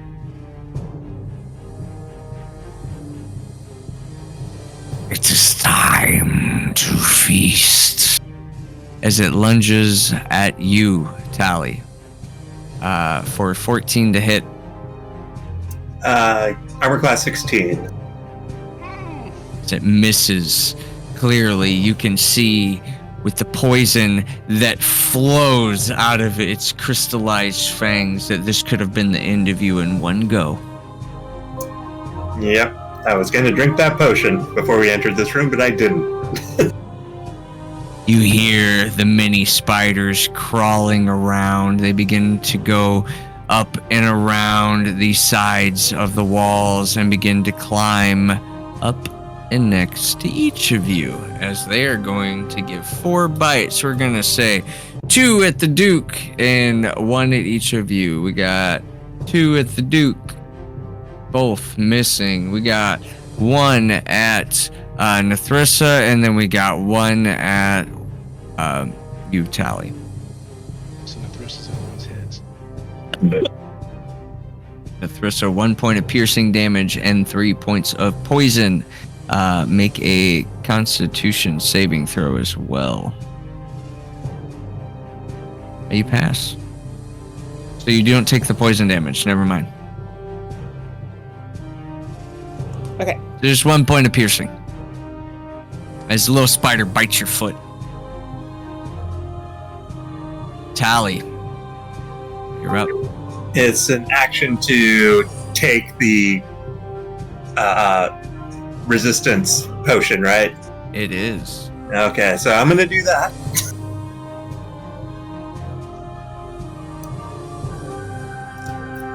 Drink the resistance to poison as my action. I think, and I'm going to run as well. I know it's a. Are you taking an attack of opportunity? Right, that's what I'm. Can I get? Can I stay within those 2 spiders and move around the door so I'm not in direct line with the big spider? And You're in reach of the big spider. He'll be able to hit you. oh, no matter what. Okay. Okay. So then I would prompt an opportunity attack from this guy then. His reach is 10 foot. Okay, so I'm still good if I back off then. Okay. that's all I can do right now. So you'll just take a opportunity attack from this one. The little one, which is a 6. So he misses. Okay. Rissa. You're surrounded by spooters. I don't like them. I'm going to take, I need to take the resistance to poison potion as well. And as my action, can I like stomp on the spider that bit my ankle with my boot? Or is that... Unfortunately, you gotta your action is to take the potion. Shoot, so I couldn't do that. Wouldn't be considered a movement. Unfortunately not. Okay. But and I couldn't could I toss the other poison resistance to You can use your Duke? bonus action to give it to the Duke if you want. Yeah, he's right there, right? So I'll just kind of I'm like, here, drink this. Toss it to him. What is it? It's a prep round. Yep. Duke, what do you do? I'm gonna ask her what it is. Said poison. Poison. Alright, we're going down together. And I drink it, thinking that she just handed me fucking poison. And I look at it. It's sweet. Huh. And then I am going It's always to... sweet. I'm going to disengage. Actually, you know what? I'm going to disengage. And send right here. Copy. So action to drink the potion and then disengage your bonus action. Yes. And you're right there. All right. Start of the round. You all die like the rest. As it starts to move itself forward.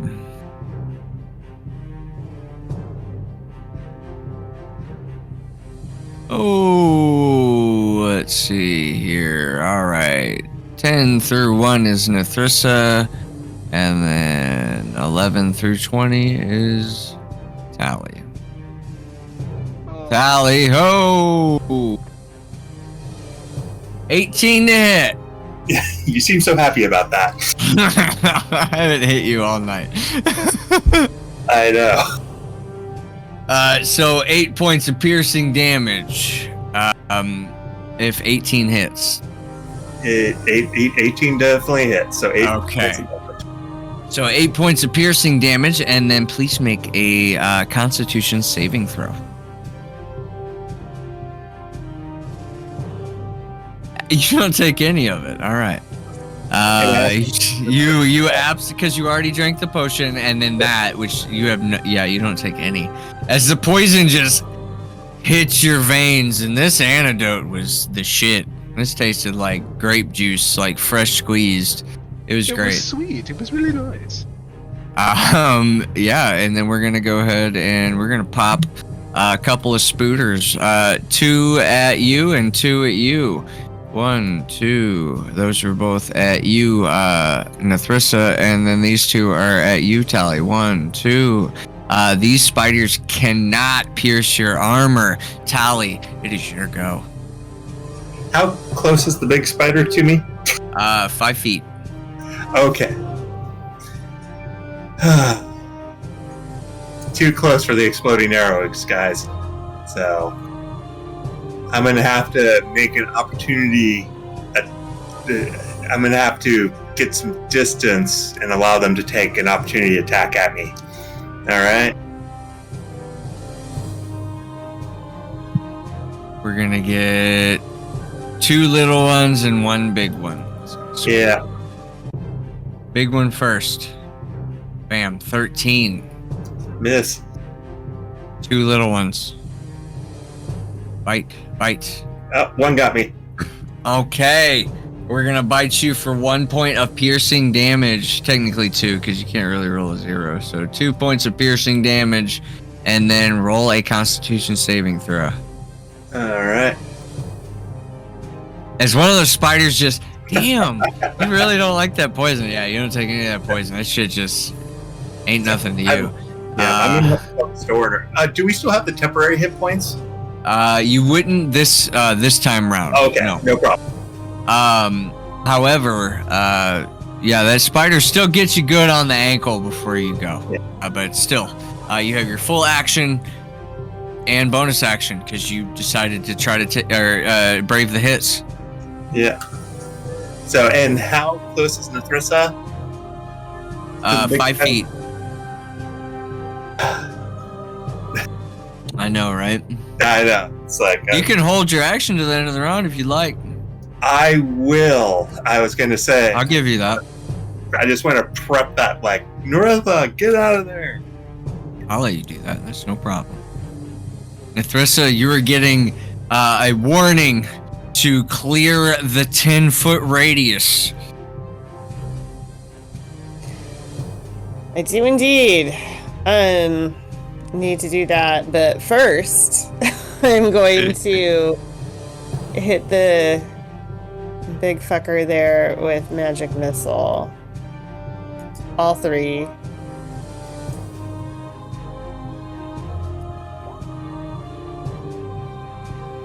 You see this crystallized creature dart 3 of its eyes at you, and you know this spell well as a shield pulses in front of it. And the magic missiles pelt against an invisible shield. What the fuck? That's not supposed to happen. As you remember now that the wolf that you fought prior had magical capabilities, this spider may also. Damn it. More to learn about this changed world. Can I disengage and back up, or is that... So that was an action. Rogues have that as a bonus action, but unfortunately, you would have to take the chance if you were to if you were to try to remove away. I'm going to, Okay. because I think... Can she back away to the 10-foot radius so she's out of there without taking disengage? Let's draw that circle real quick. Yeah, just trying to. So we're gonna shoot it directly at this guy.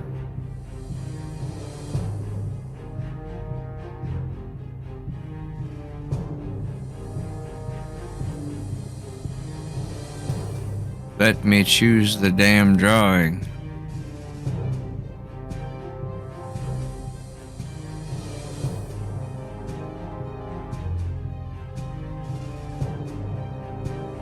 Okay. So I think you will be safe to do so. However, it'll take 3 little spider attacks. Okay. Better than the big one. 3 Constitution saving throws, please, as you'll take 3 points of piercing damage.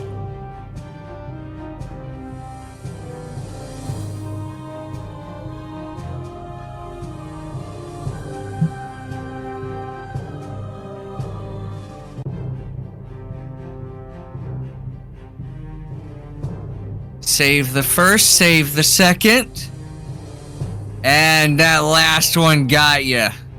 As you will take not 2 poison damage, but 4 poison damage. Doesn't she have resistance? Technically, yes. So yeah, you only take 2, even though it was a critical failure. So that works. Never mind. You're right. So we've got 3 points of piercing damage and 1 point of poison. 2 points and 1 point, so 3 points of damage altogether. Because the middle one didn't hit.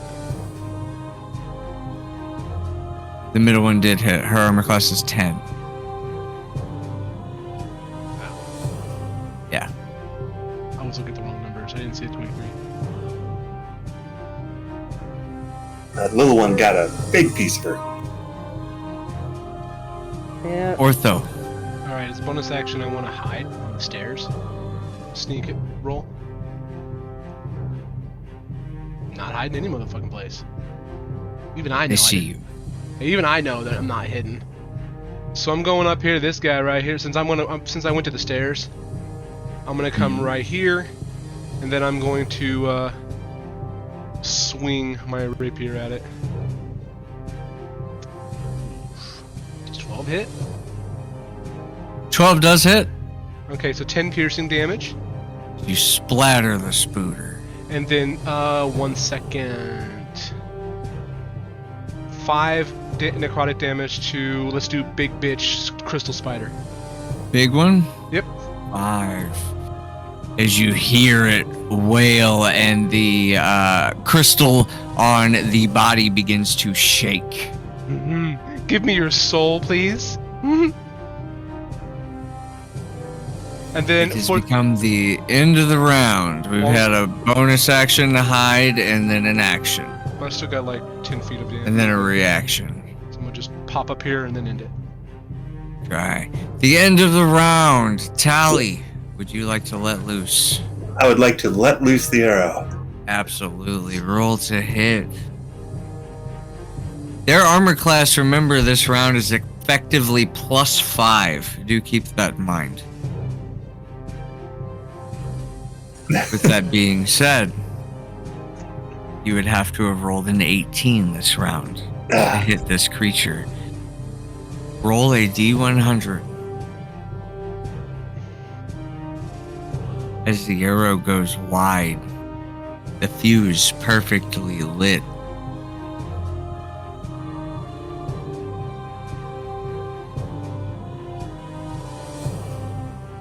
As it goes just short and you shoot into the stairs.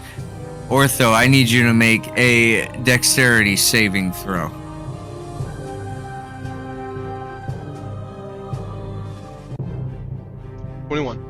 Please roll the damage.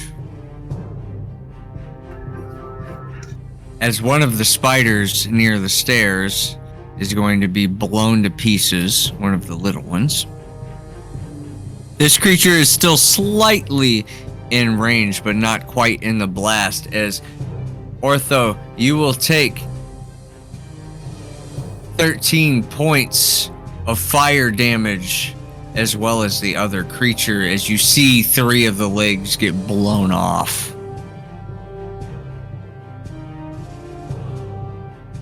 But Ortho, make a Constitution saving throw. Sorry, Duke. Nope. You lose 3 fingers. Can I pick which ones? Yes. Index, ring, pinky. Happy. As the creature begins to recoil, it lunges and you see it disappear and land directly on top of you. Please make a strength saving throw. Tally. Not a dexterity. You're going with strength. Okay. Strength. As it lands directly on top of you, it will gain advantage on your bite. You are considered restrained as it lops down on top of you for an immense critical hit for 19 points of piercing damage. Please roll a Constitution saving throw. Oh, thank God. Significantly less poison damage, so you're going to take half, then half.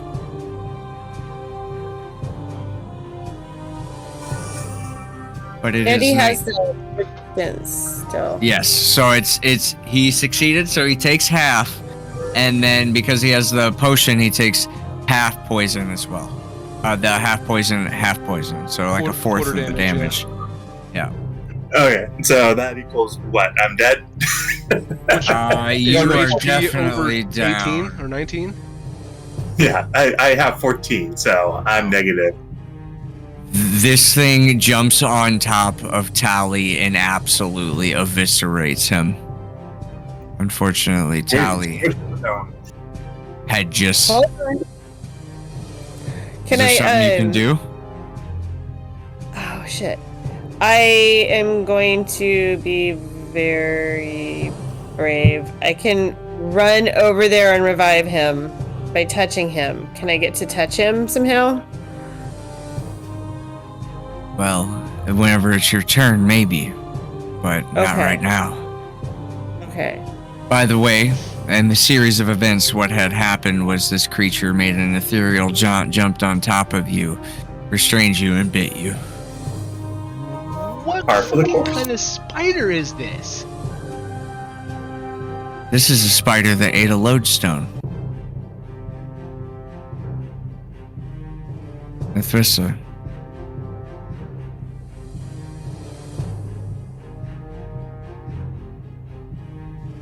It is your turn. As unfortunately, Tally was definitely.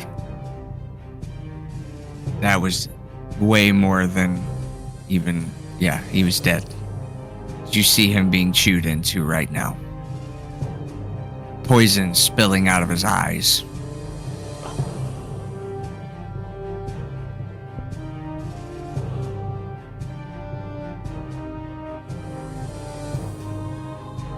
I'm gonna run over there. I'm gonna do 2 things. So I'm gonna run over there. Put my. Oh wait, how far do I have to run? 10-foot radius. I'm going to invoke Wither and Bloom. I don't need to touch the creature. So Wither and Bloom, and there you go.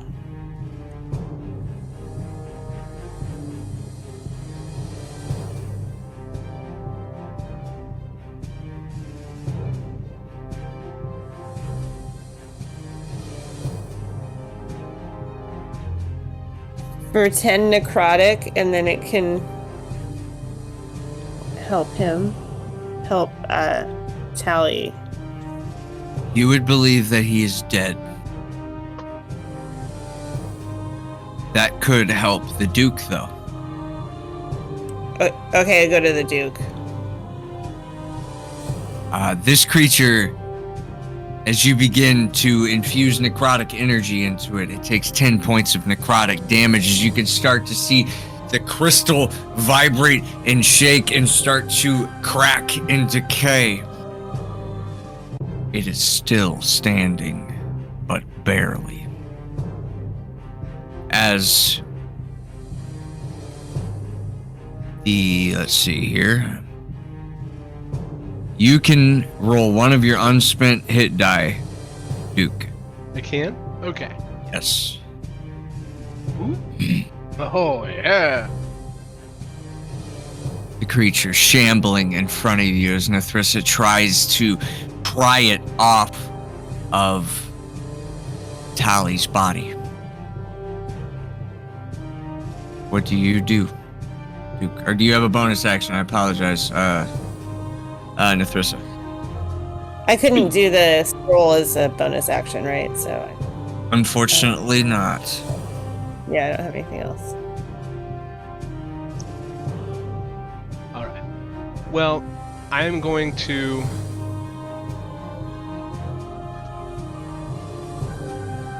Okay, I'm going to scream, because now I'm looking down and I see Tally is dead.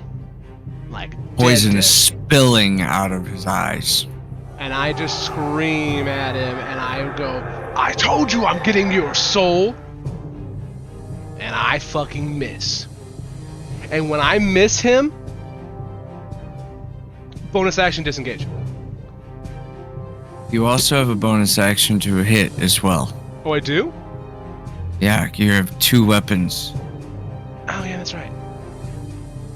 And then I come back up with the other rapier and hit him for 11. As you come back round and you pierce into this creature,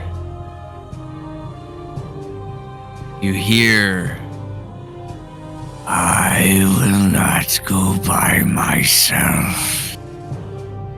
No. You can take your spiders with you. And then I shoot the necrotic damage at the one spider that's down here for 4 damage. Connected with this creature, as it exasperates its final breaths, it begins to shamble. And I'm walking, and I kind of like... Do you hold on to your weapon? No, I like, if it's shambling away, I'm gonna let go, because now I'm holding the bag up and slowly walking towards it.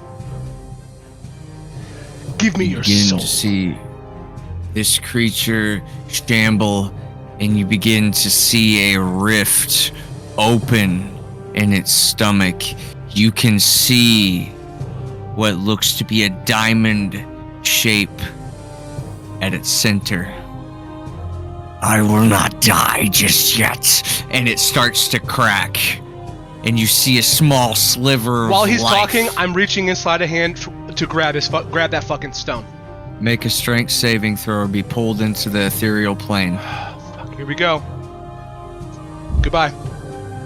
You see the Duke disappear in front of you, Nethrissa. Oh my god. Oh no. The librarian's gonna be the last one standing. Well, as always. Chest wide open, the Duke disappeared, Tally on the ground. You will suffer.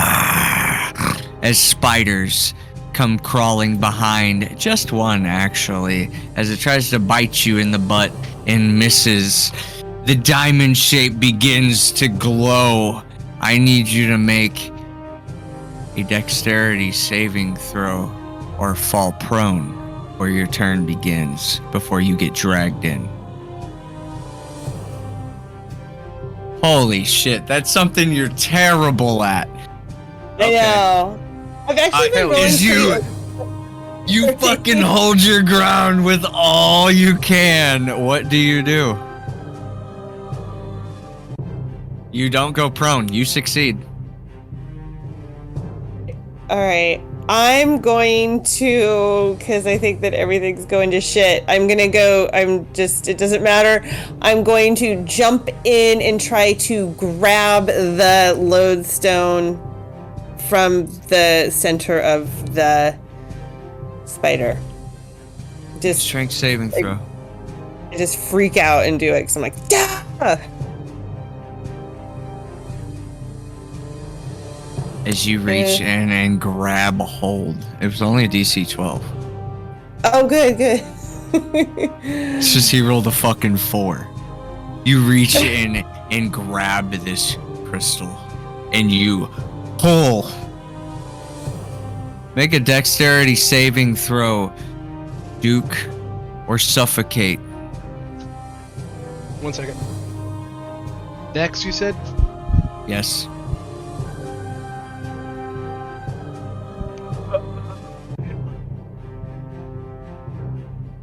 Nope. As the crystal leaves your grasp, you see this sliver. Nithrissa, you can see the Duke, and he has missed holding on to whatever had him with any connection to the material plane. As the crystallized spider splits in half, Duke, what is the last thing that she sees of you? What do you do? All she sees is the bag of souls drop out of the hole. Oh my god. The Duke is no more on this plane. As a bag falls to the ground, spider shimmers into dust, and all that is left is the diamond-shaped lodestone.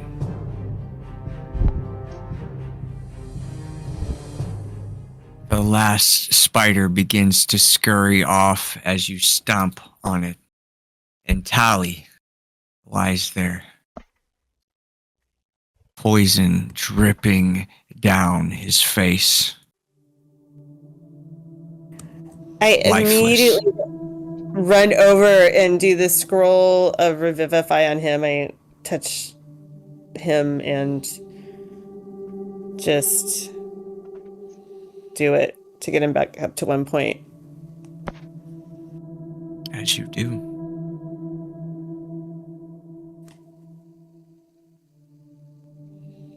Tali, you are alive with 1 hit point, a mouthful of sweet poison.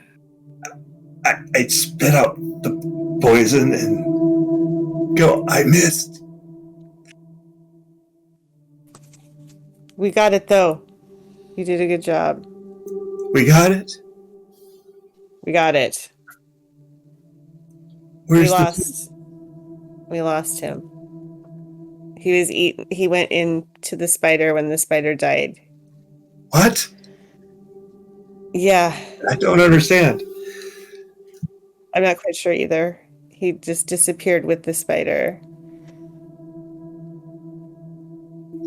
He may not be on this plane, from what I understand. Oh. Is there any way we can save him? In your books? Have you read about that? Have I?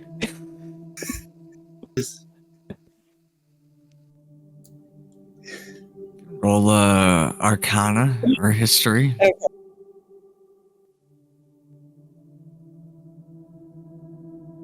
I'm also gonna drink a couple potions while I'm sitting there. You believe Yeah. that the ethereal plane could have been a special type of hell for someone who collected souls, considering the plane of the afterlife, or at least the in-between. It could be potentially that he hears nothing but screams until he finds whatever is there waiting for. Or I could be trapped He in my might own be. soul bag. That's what I was thinking. Like, the spider and the Duke might have gone into the spider bag. Or into the soul bag. Sorry. I took his soul, and I put mine in there as well. All that's left is a small bag. Who wants to touch the bag? I will. You will? You'll immediately hear a spider screaming, like squealing, and then you'll hear laughter going, "I told you I'm the Duke!" I think they're in the bag. I just kind of tie up the bag and put it in my pack for my collection. We still have to get out of here. Oh gosh, yeah. I took away the lodestone so nobody can see it. Like it's very hidden away in my jacket. Okay. How are we gonna get home? I think we have to get out of here. You go see that gate again that we came in. Oh god. Oh yeah. Oh no. As you continue forward, you find that the area that you had once seen was blocked off is now no longer covered in the crystallized webs. There's no more whispering. It seems that a draft has begun to form down here below. You'd think that whatever was keeping that crystallized door sealed is now gone. You find yourself leaving this ruin. Ease.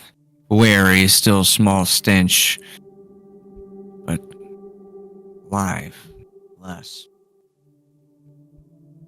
You guys find yourself out into the clearing where you last had your rest, and you feel as if it would be safer to have one more long rest before the long trek. And one more survival check for both of you.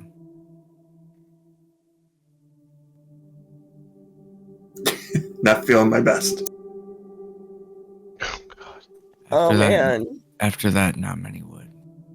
It was restless, kept hearing the screams within the bag, unsure of what it means. Oh no, There's a lot it's to in her be head explored, and you have no idea what this lodestone could possibly bring. But you keep that possibly to yourself. It takes weeks to get back. The buggy didn't even meet up with you. I thought you were dead. Finally, make it back. City of Oakhurst. Whether you be bandaged up or what have you, I would say each of you are severely exhausted at this point and maybe at half health condition by the time that you get back. As you arrive at the gates of the guild hall, this bustling city, worn down from a quest that no one would take.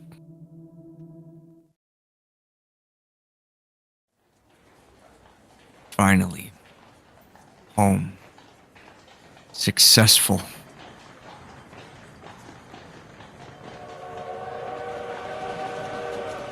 1,500 gold pieces apiece richer, as both Delamede and Tarn celebrate your arrival.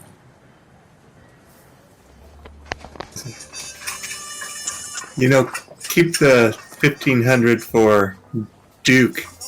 I'm sure he's around somewhere. Not giving up on him. Yeah. Keep it on his tab. Don't give it to Delamede. Delamede. Don't give it to Delamede. Delamede gives you both a smile. Told that bastard that he was the only one that I knew that could make it. What a sucker. You hear from the That's it. bag. You hear from the bag. What did that asshole say about me? Can't hear shit from that bag. Tarn walks up to you as he congratulates you for your success. You know, I couldn't have picked a better assistant. The city is going to thrive thanks to you. You really couldn't have. Thank you. And It to will. you, newfound friend, What do I call you? As he looks to your small companion. You can call me Tally. Welcome to the guild, Tally. And he hands you a small little badge, and it offers you free lodging anytime you visit the city of Oakhurst. As well, insists that each of you take the 1,500 gold pieces apiece.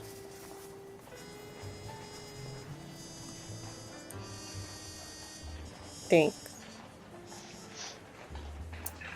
You're very generous. I hope to continue to work with you. With Rissa, we have more to talk about. And that is where we're going to end our session.